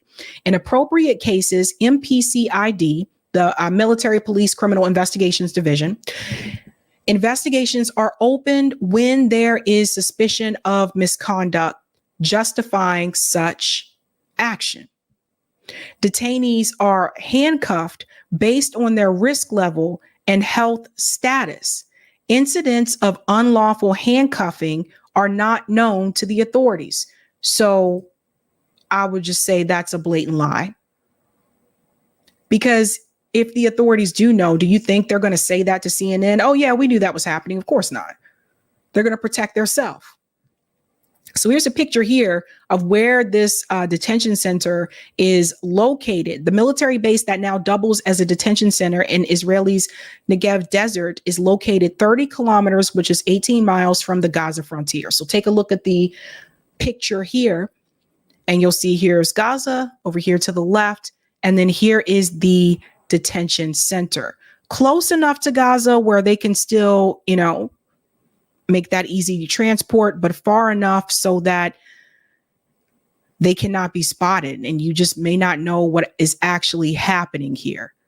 The IDF did not directly deny accounts of people being stripped of their clothing or held in diapers. Everybody hear this? Instead, the Israeli military said that the detainees are given back their clothing once the IDF has determined that they pose no security risk. Reports of abuse at Teeman have already surfaced in Israeli and Arab media after an outcry from Israeli and Palestinian rights groups over conditions there. So the outcry is coming from Israeli and Palestinian rights groups. But this rare testimony from Israelis working at the facility sheds further light on Israel's conduct as it wages war in Gaza with fresh allegations of mistreatment. It also casts more doubt on the Israeli government's repeated assertions that it acts in accordance with accepted international practices and law. Now, this is CNN just trying to be cute. Because what do you mean it casts more doubt that Israel is following international law? All you have to do is look up the international law and look up the statements from all of the human rights organizations, and you already know that Israel is not following international law. So this is how they write this piece versus how someone who's an independent journalist would write this piece. Think about that for just a second. CNN has requested permission from the Israeli military to access the base. Last month, a CNN team covered a small protest outside of its main gate by Israeli activists demanding the closure of the facility. Israeli security forces questioned the team for around 30 minutes there, demanding to see the footage taken by CNN's photojournalists. Israel often subjects reporters, even foreign journalists, to military censorship on security issues. So we're going to talk about the desert as well, detained in the desert. The Israeli military has acknowledged partially converting 3 different military facilities into detention camps for Palestinian detainees from Gaza since the Hamas-led October 7th attack on Israel, in which Israeli authorities say about 1,200 were killed. We don't need to go into that whole story again. We already know this. The camps are part of the infrastructure of Israel's unlawful combatants law, and amendment legislation passed by the Knesset last December that expanded the military's authority to detain suspected militants. So again, no proof, just suspected. And nobody is holding them accountable for the behavior that is happening at that detention center.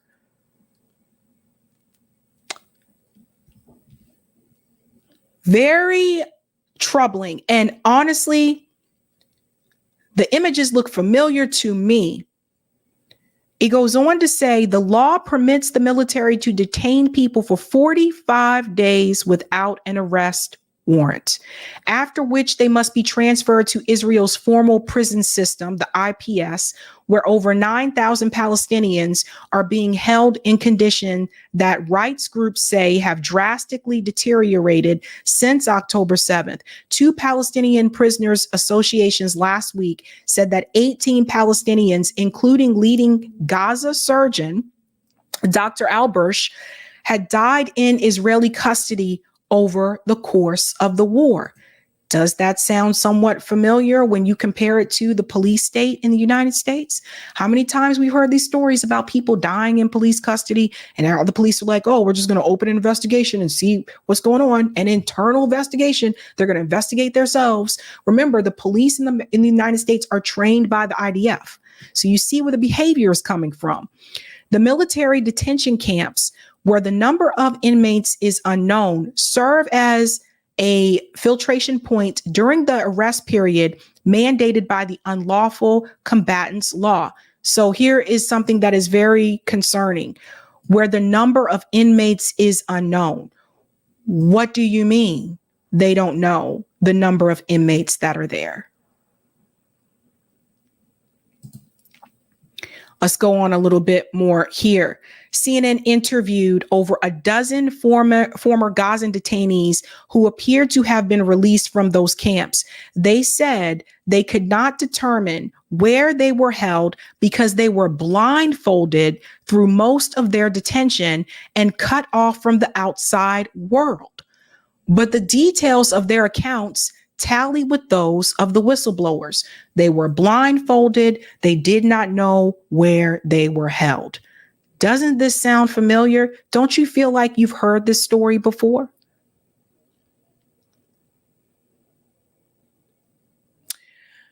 I don't know when, and I can check with Eric. I don't know when Gray Zone is going live this week, but I'm pretty sure they're probably going to cover.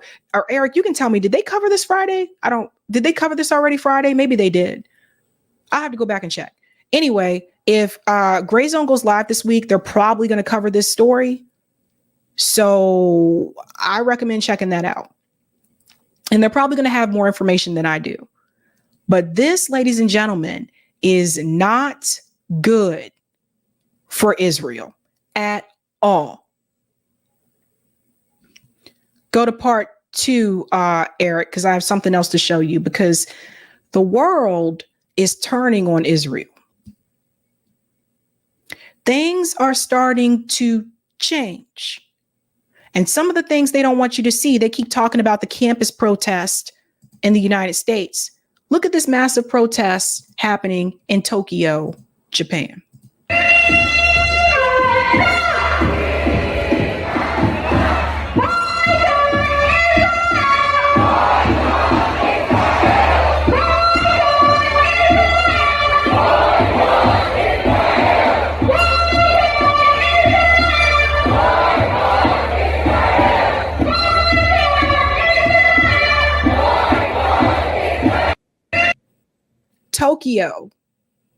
Tokyo, Japan. You love to see it, right? They don't want you to see that. They just want you to think, oh, it's kids trying to be violent on campus. And then also, we got to talk about this when we talk about the number of Palestinians that have been killed. Check this out. This is coming from Lee Camp. Over 200,000 Palestinians killed by Israel since October 7th. This is an estimation that is coming from Ralph Nader. Okay. So Ralph Nader is doing the math.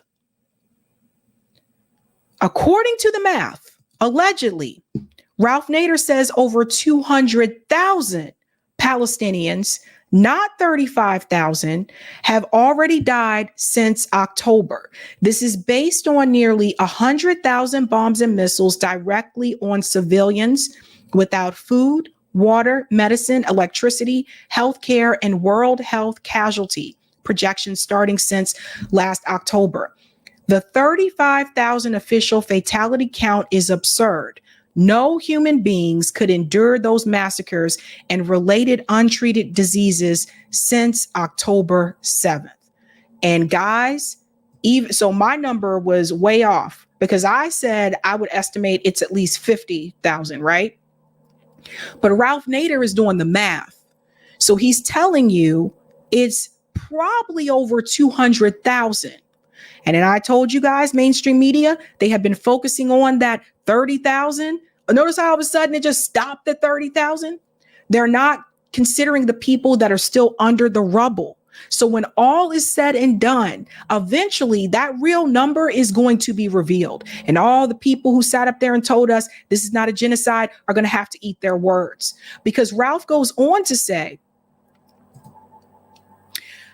bears repeating, Biden's own humanitarian aid envoy stated weeks ago, there is an imminent risk of starvation for the majority, if not all, the 2.2 million population of Gaza. This is not a point in debate. It is an established fact which the United States, its experts, the international community, its experts assesses and believes is real. So he goes on to say here, ultimately, unless something changes, the world faces the prospect of almost a quarter of Gaza's 2 million population, close to 500,000 human beings, dying within a year. These would be largely deaths from preventable health causes and the collapse of the medical system. It is a crude estimate, but one that is data-driven, using the terrifyingly real numbers of deaths in previous and comparable conflicts. Professor Devi, he's the chair of global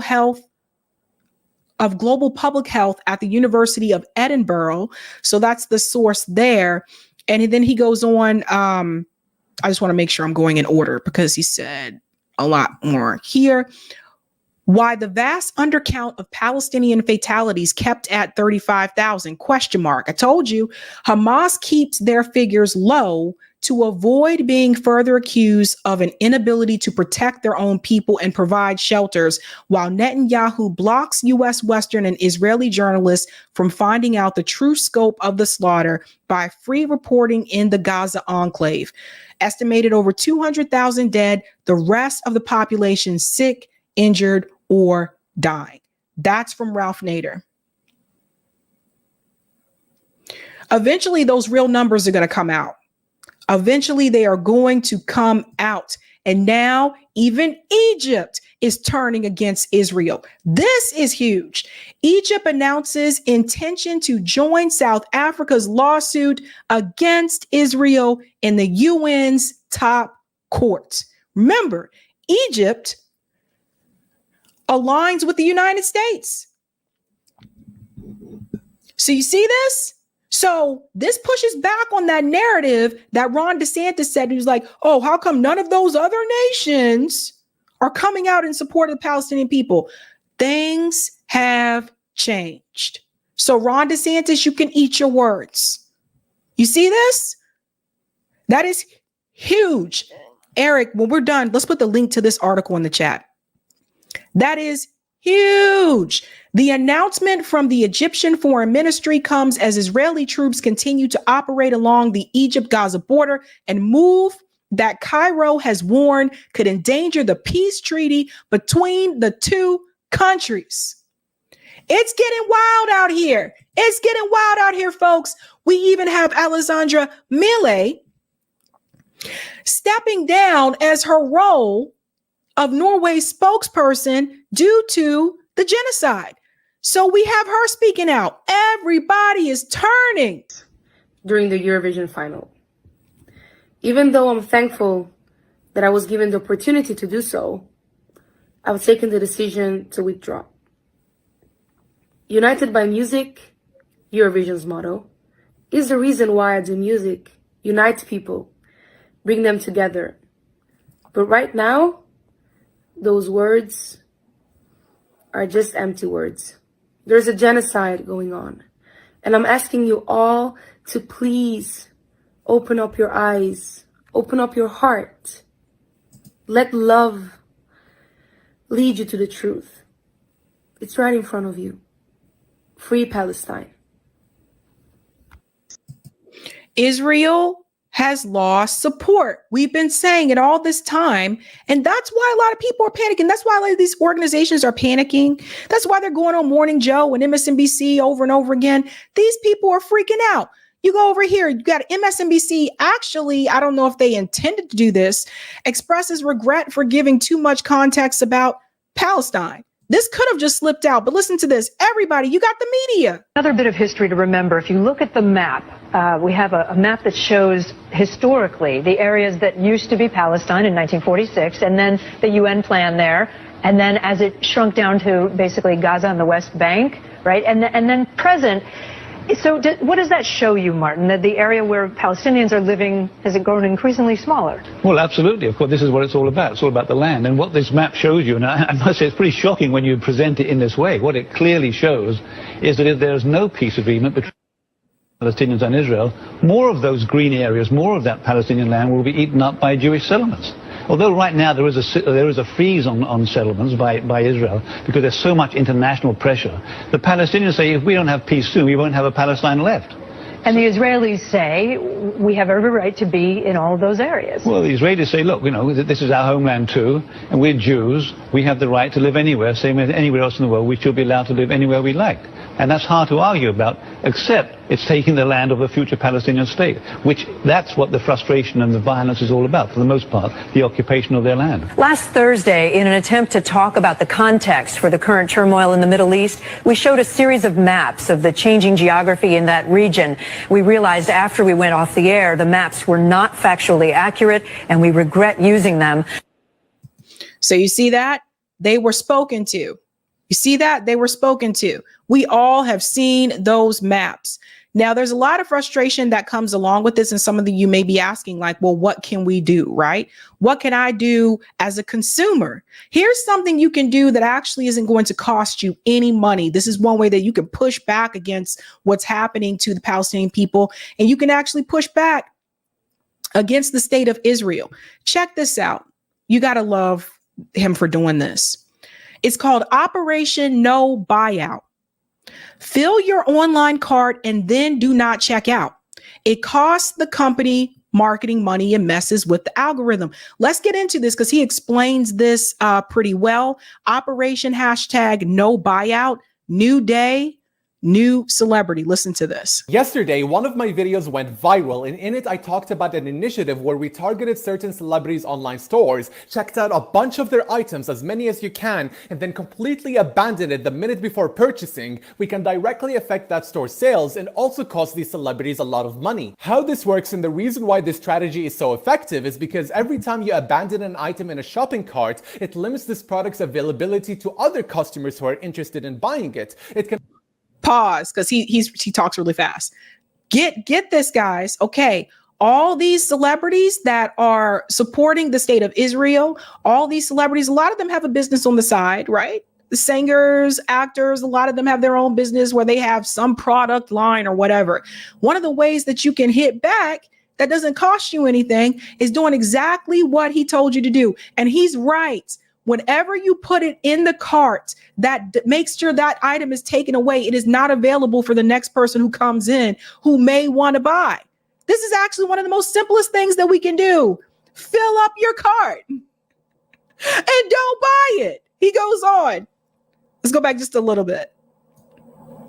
Buying it. It can also confuse the store's marketing team into what products are actually in demand and what isn't. And finally, you can also drain their marketing dollars because every time you abandon an item, the store will send you a bunch of emails and ads targeted towards you, which again will cost them a lot of money to do so. That's why I'm starting this initiative called Operation No Buyout, where every single day we select a specific celebrity who has been silent and complicit these past few months in order to drain their money. Yesterday, we went with Kim Kardashian, so today we're going to do Kylie Cosmetics. So make sure to go to her online store, select as many items as possible, and then completely abandon it.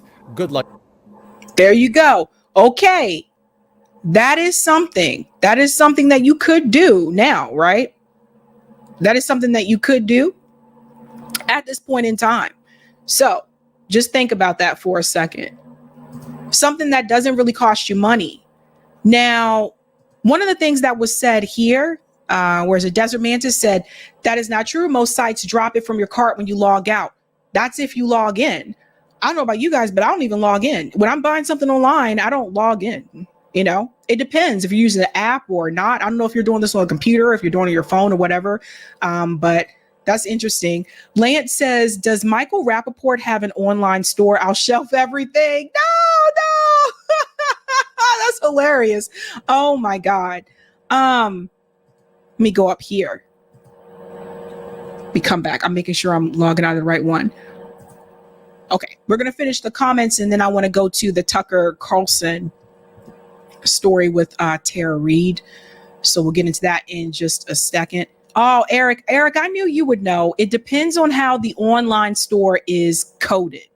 There you go. Yeah, because the ones that I go to, like, number one, I'm not logging in, but I can put it in my cart and it just stays there. Because sometimes I don't come back to it for a couple of days. And like, honestly, like, yeah, Senate Girl says exactly. Don't log in, shop as a guest. Yeah, I never.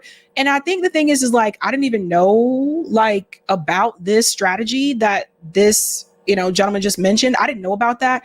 I would just do that because I would see something and I would say, oh, okay, I think I might get that, but I'm not ready to commit.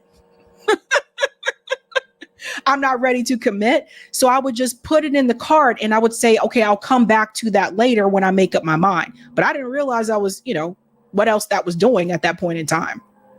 So really interesting. I think that is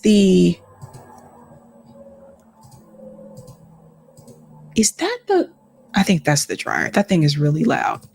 Really, really loud. Anywho, let's go to some of the comments here. Eric, for just a second, can you start with the comments? I have to go turn that off downstairs. If you have a second. If you're there. Yeah, if you could just come on for just a second and just read the starred comments. And I'll be right back. I just have to turn that off really quick. Hold on. Get unmuted here. Well, let me turn the light on. Turn off her dryer. Hey, I'm back. We're on. Yeah, let's hit some of these comments.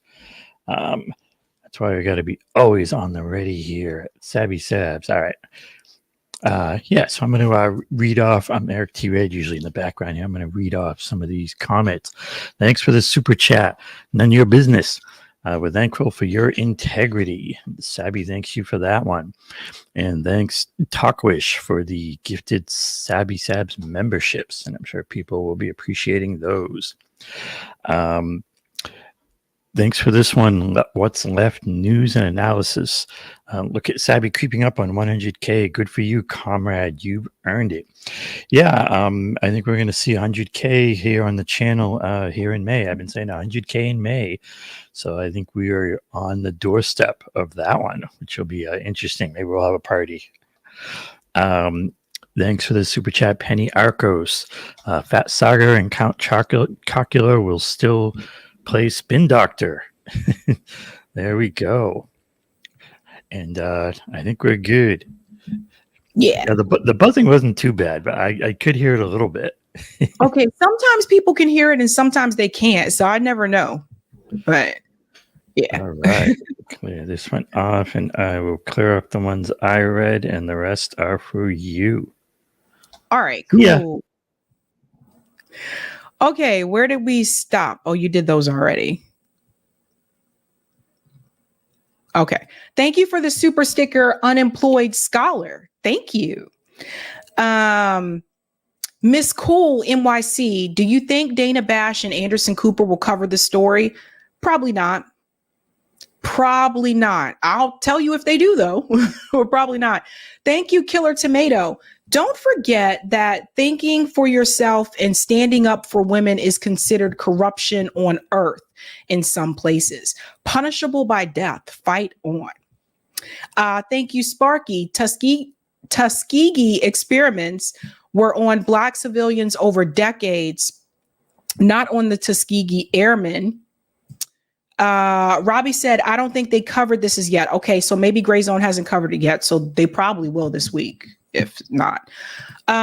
Nick says, this is the biggest crime in our lifetime, Sabby. Yeah, I agree. And thank you, Savitha. Will you interview students from Princeton University? They're on a hunger strike for the past 10 days. They need me to cover them. We'll ask them to email you. Yes, I will. If you have their email information, you can send it to me. Yeah. Thank you. And we're moving on to our last story. If you guys have not been aware, Tara Reid actually had an interview with Tucker Carlson. Now, this was actually on location. So Tucker Carlson spoke to Tara Reade in Moscow in person.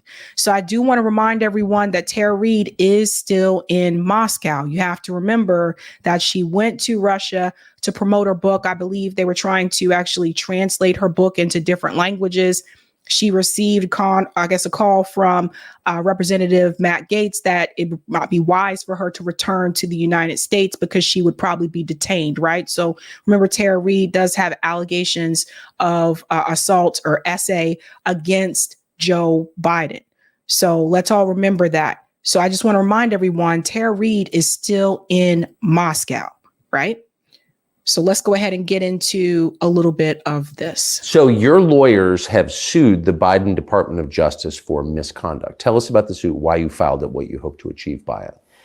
Yeah, well, my attorney actually had filed a complaint with the Inspector General about the way I was treated by the FBI and DOJ and how they were harassing me. And they didn't receive a response. Surprise, surprise. So after we waited, there was no response. He filed a tort claim, and it's for $10 million.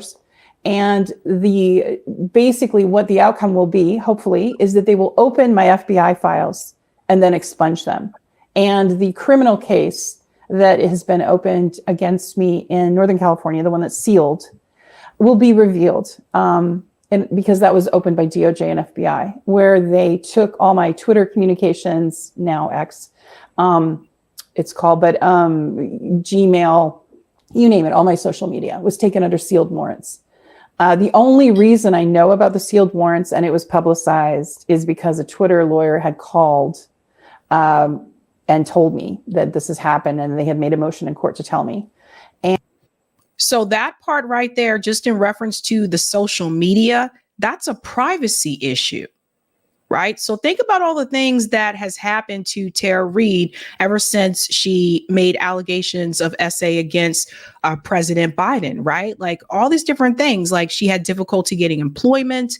Her daughter has had threats made towards her as well, not just Tara Reade. Tara Reade is now kind of stuck in Moscow, at least at this point in time. I don't know how long this is going to be, but it's been a while. So she's still there. I have to remind you, even in December, she was not able to spend the holidays with her family in the United States. Like she was still in Russia. And now it appears they have managed to get into her social media. This is crazy. Like the US government behaves and acts like a mob. And so this case had impaneled a grand jury, so it went pretty far. So it's just like shy of indictment. But what are they going to indict me for? Well, they won't tell me. Now, as an American citizen, that's infuriating, right? But I think I am confused. I think a lot of people watching this are confused.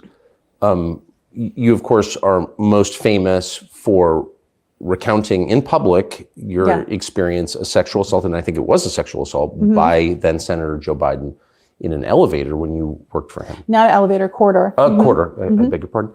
And unlike a lot of people who make these claims, you have contemporaneous evidence in your mother's call to Larry King Live, which came out years later. It's an amazing story. And I think it's a credible story. But what did you do wrong? How did you wind up the subject of a sealed potential indictment, of a criminal investigation by the US government? What was your crime? I think she has a essay accusation against the president of the United States. And, you know, at the time, he wasn't the president of the United States, but he was running for president of the United States. And, you know, when she came out publicly in reference to the CNN interviews, but prior to that, at the time, he was a senator. Joe Biden was a sitting senator at that point in time. So DC protects DC. The government is going to protect those politicians, particularly the ones that are establishment, like Joe Biden. Not shutting up. I think because I just wouldn't stop talking. I kept trying to push for an investigation. If you recall, Jen Psaki, yes. She was asked one question one time. Peter Juicy, I think, asked the question and said, you know, about me, about Tara Reade. And she said, oh, that's been litigated. It was never litigated. She lied outright. It's never been litigated. It's never been investigated. you know, and I was asking for an investigative. All they did was pay money to have media hit pieces done on me. But of course they did. And Yeah. you were attacked. Yeah. The whole believe all women thing turned out not to be true, I guess. Right. No, obviously. no, it's not true. There's no Me Too. There's no Me Yeah. Too. But a criminal investigation into you is a completely separate category. Yeah. And really an escalation of a kind most Americans can't understand. Like, why would they possibly be criminally investigating you? They come up with different reasons to do so. Like they'll try to do whatever they can to Tucker's question sometimes. Killer Tomato says Carl Tuckerson is the master is always confused. I know. Like his questions sometimes I'm like, come on, dude. Like you know better than this. The thing is that people have to remember is that even when we think back to former President Bill Clinton, right? And Monica Lewinsky, I think she may still be there. I have to double check. But remember, things became so bad for Monica Lewinsky, although situation different in the sense that Monica Lewinsky really did feel like she was in a relationship with Bill Clinton and it was consensual, right? Monica Lewinsky had to leave the country. I don't know if everybody knows this. Monica Lewinsky had to leave the country. And I sit back sometimes and I think about all the women that defended Bill Clinton. You know, Hillary Clinton, the same woman who talks about protect women's rights and fight for women, wasn't trying to fight for Monica Lewinsky and the fact that this grown man took advantage of an intern. So we have to think about those things. But if I remember correctly, she left the country. Now they're trying to make it so that Tara Reid cannot re-enter the country. So that means she can't see her family unless they go to Russia to see her. And then I don't know how that's going to work out for them if they try to come back into the country. Do you see where this is going? Well, there were two. Yeah. I mean, the first one was for perjury when I was an expert witness, and it took me lawyers and thousands of dollars to clear that. They had to drop that case. And then they came at me with the sealed case, which I can't do anything about because I'm not even supposed to know about it. And this is the federal government? Federal, the DOJ, FBI. And so so there is a sealed this case. Is so Soviet, it's hard to believe what you're saying is true, but I think it's checkable. There's a sealed case against you. They're investigating you for a crime. They won't tell you what the crime is. Right. But it clearly is a felony, or they claim it's a felony. Right. Correct? And I posted the sealed warrant, and that's been in the media. So the sealed warrant is visible. You can see the case number. Journalists have tried to look it up. My attorneys tried to look it up. No one will tell them what it is. Then they started coming at me in more subvert ways, which was, basically harassment, death threats. Particularly it amped up when Marjorie Taylor Greene and Representative Matt Gaetz asked me to testify in the whistleblowers panel. Like I was going to talk about how difficult it is to be a whistleblower because I'd been so targeted. I almost forgot about that, but that did happen before she was stuck in Russia, like right before that. And they found a way to try to shut that down to prevent Tara Reid from being a part of that particular panel. Listen, there has not been an investigation into Joe Biden in reference to these allegations. I want to say again, there has not been an investigation into Joe Biden in reference to Tara Reid's allegations. How is that okay? How is that allowed? I don't understand this. So they can have an investigation into Donald Trump in reference to SA allegations, right? But where's that same investigation into Joe Biden? Tara Reid came forward about this information way before Joe Biden ran for president. And no investigation. How is this allowed? And then when I was about to testify, I'll get to that part. But when I was about to testify, things really amped up as far as threats and undermining me. And it was hard to get a job. People thought I was a security threat. There were, innuendos, my reputation was destroyed. And we've talked about this. So my attorney basically said, okay, that's that. We're going to, file this complaint. And this came after, when I was here in Moscow, Russia, I came here to publicize my book and to oversee the translation of it. And I did an interview with Channel 1. And which is a Russian TV channel. And Channel 1 is sanctioned, apparently. And apparently that was, I was here for vacation, so I had packed literally for 5 days. Didn't have much with me. And then about midway through, I started getting, messages that I was from former intelligence. They were trying to get me messages, whistleblowers, like, look, you're in danger of being indicted if you go back. Pause for a second. Just want to answer Shara. Because he's the current president, Sabby. Yeah, but when Tara Reade came forward, Joe Biden was not president. That's the point. I just want to remind everybody of that. He was not president at that time when she came forward. Talk to my lawyers about it. Indicted for what?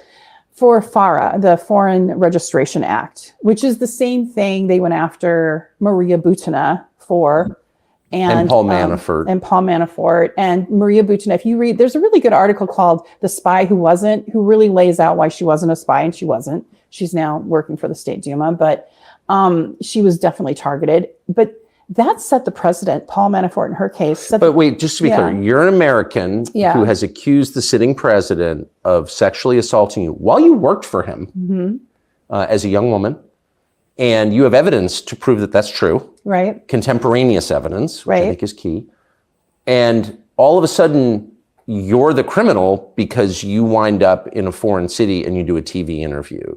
Am I missing something? Why does Tucker, can I ask this question?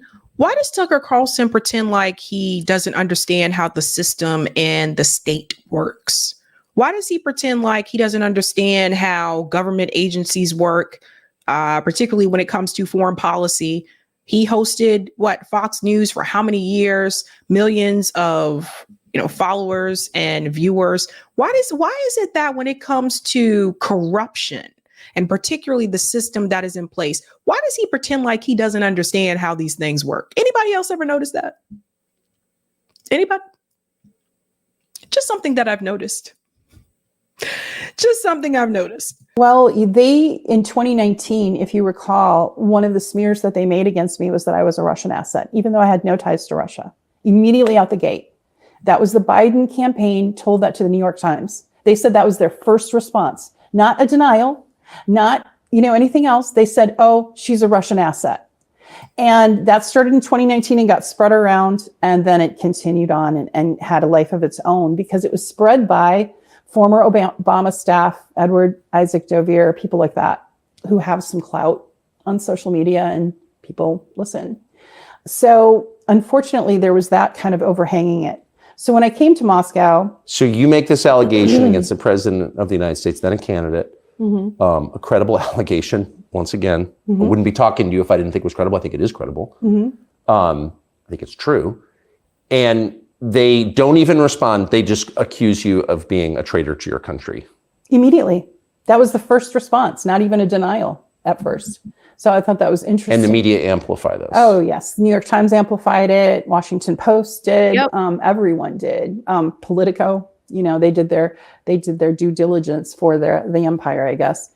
I didn't really understand the media at that time. Now you have to understand, I'm a regular citizen. I don't have a PR team. I don't have lawyers. Now I have a lawyer, but then I didn't have resources. Where were you living? I was living in California she was living in California and she had a horse. I don't know if you guys know this about Tara Reade, but obviously she loves horses. She had a horse. I'm pretty sure she has not seen.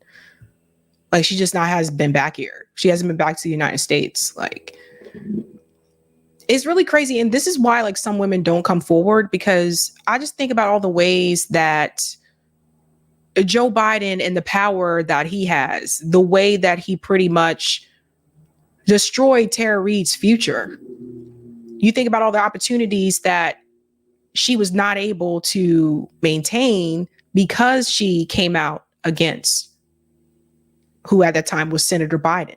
So just think about that, how he used his power and his public persona and his resources to basically make sure that she would never, elevate her career. Really naive about, the media. And now I understand. I think a lot of people in 2019, 2020 were still a little And just to be naive. clear, it sounds like you've been a fairly liberal Democrat your whole life. I was. I really had, really believed. I worked for Leon Panetta as an intern. I worked for Joe Biden. I worked as a Democratic operative on congressional campaigns. I was trained by Homeland Security. I was trained by Seattle Police to help with domestic violence. I was a train the trainer. I donated my time. I worked for Democrats. I believed in it wholeheartedly. And so it's been heartbreaking when I came forward with evidence how I was treated and how I still am treated. Like to this day, like I get called right now a defector, a traitor. I did back then before I left the US. I keep stepping. The same way that Tucker was called a traitor when he went to Moscow previously to do that interview with Vladimir Putin, right? Like, again, they don't want you talking to, it's crazy. It's a mess. I just want to correct this really quick. Travers, no, she had a horse. Take that away. Take that away. She had a horse. I just wanted to correct that to make sure that nobody misunderstood that. We're going a little bit more here. I'm sorry. In your story, and I'm sorry. okay. It's just a remarkable story when you lay it out and give the timeline. It's amazing what's happened to you. So just back to where you were before I interrupted you. So you're here on vacation to get a translation of your book done. Yes. And you do an interview with local TV, and then you start getting messages from informed people who you trust. Tara, you're in danger of being indicted. And what happens then? Well, I would be put into a cage because with the FAR Act, it's a backdoor into the Espionage Act, essentially. It's the Federal Registration Act. So you have to register as a foreign agent Registration Act. Yeah. It's administrative. They never used to even use it, but now they're using it as a backdoor into espionage. So you might recall the Uhuru Group, right? Very well. The Black nationalists that we defended. Right. They're being sentenced this month up to 10 years in prison. And I've read through all their whole legal case, and I have a law degree, so I'm interested in those things. And you know what the charge is? Sowing discord. So I want people to really hear this, because sowing discord shouldn't be a crime, and they shouldn't be able. But they're being sowing discord. Sowing discord.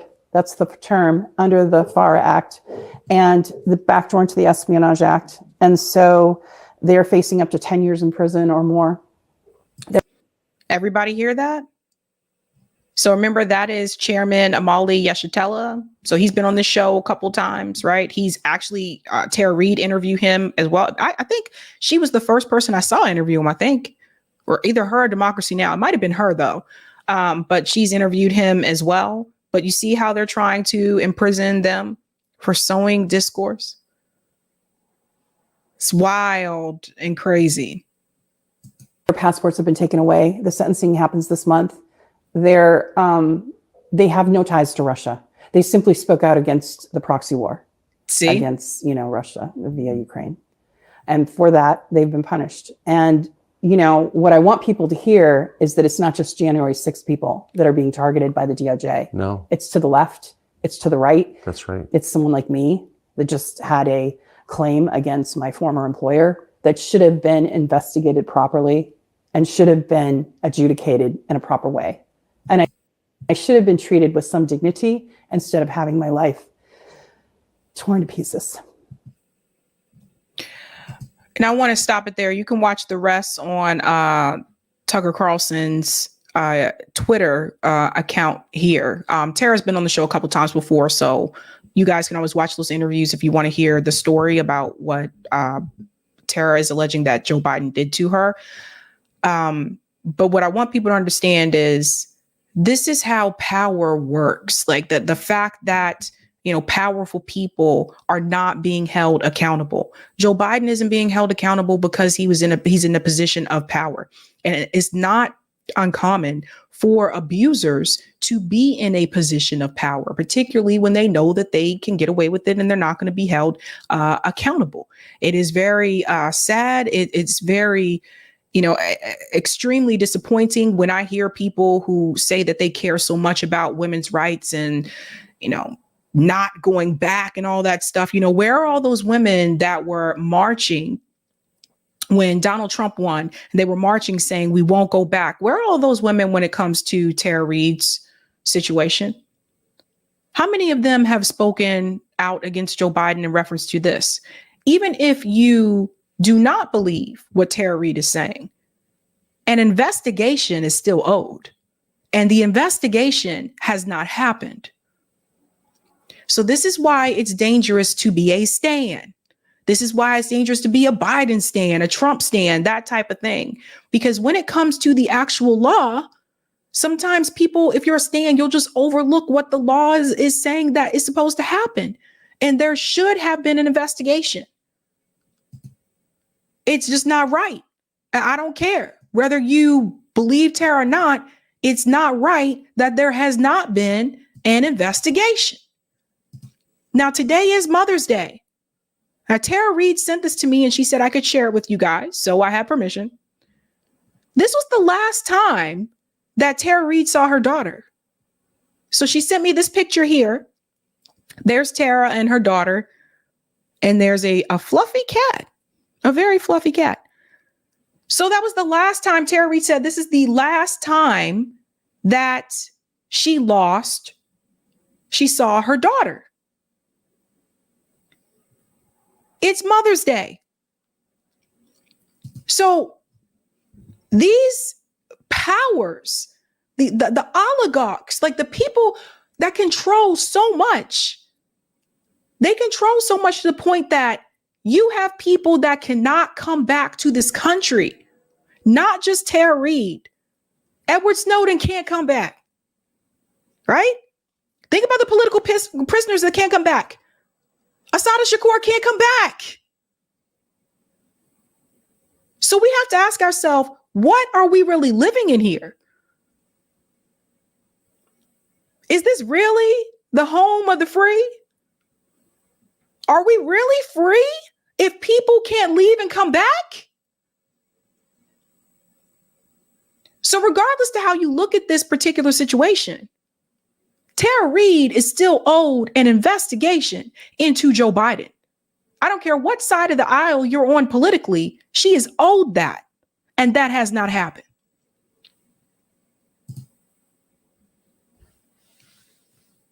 Something to think about. Let's go to some of the comments here. Thank you, B-Man, for the super chat. Tara Reade's mother came forward years ago on Larry King Live. Another senator, Howard Baker from Tennessee, was on there and he was ahead of the state and she told him, right. This was before Joe Biden was president. Dr. Nick says, keep Jink away from Tara's horse. Keep Jink. Oh my God. Stop. You guys are ridiculous. Oh my God. Thank you for the super sticker, unemployed scholar. And Jack says, Reade's interview was so powerful 5 years ago. Our entire political class are pigs. Exactly. Powerful people should also be held accountable. It's really important. Oh, and I don't think I said this, but Katie, I think I forgot a couple of these. Katie said Che Guevara and Fidel Castro were PMC. Huey Newton had a doctorate. Yep. PMCs are workers and have been assets. It's just today, most are class traders. Yeah. And a lot of people don't know that. In fact, I just interviewed an activist at the Boston Liberation Center. And we one of the things we mentioned was Huey P. Newton. You'll see that video later this week. But a lot of people don't know this, that Huey P. Newton also had, a PhD. A lot of people don't know that. Miss QE, master's degree equals broke until you get the job that'll pay you to cover it. Good luck finding one out here. Yeah. She's right about that one. Not to mention student loans, where he said, unless it's in business or some STEM stuff A degree is no guarantee of financial stability or success. No, it is not. Very good point. Very good point. And thank you for this, Miss Mississippi. Why isn't Trump talking about the Tara Reade allegations? That is a very good question, Miss Mississippi. It makes you wonder,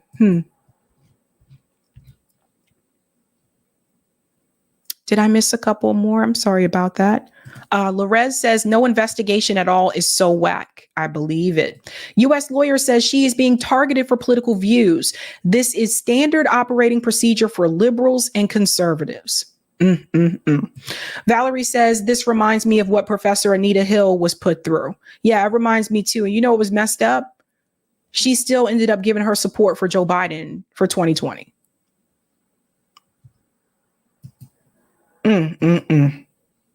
All right, guys, that is it for me today. Please enjoy the rest of the evening with your moms, if you're with the mom and all that good stuff. If you are a mom, don't let them make you cook today. Don't let them make you cook today. All right, guys, that's it for me. I'll be back live Tuesday night. Have a good night. Keep up the fight.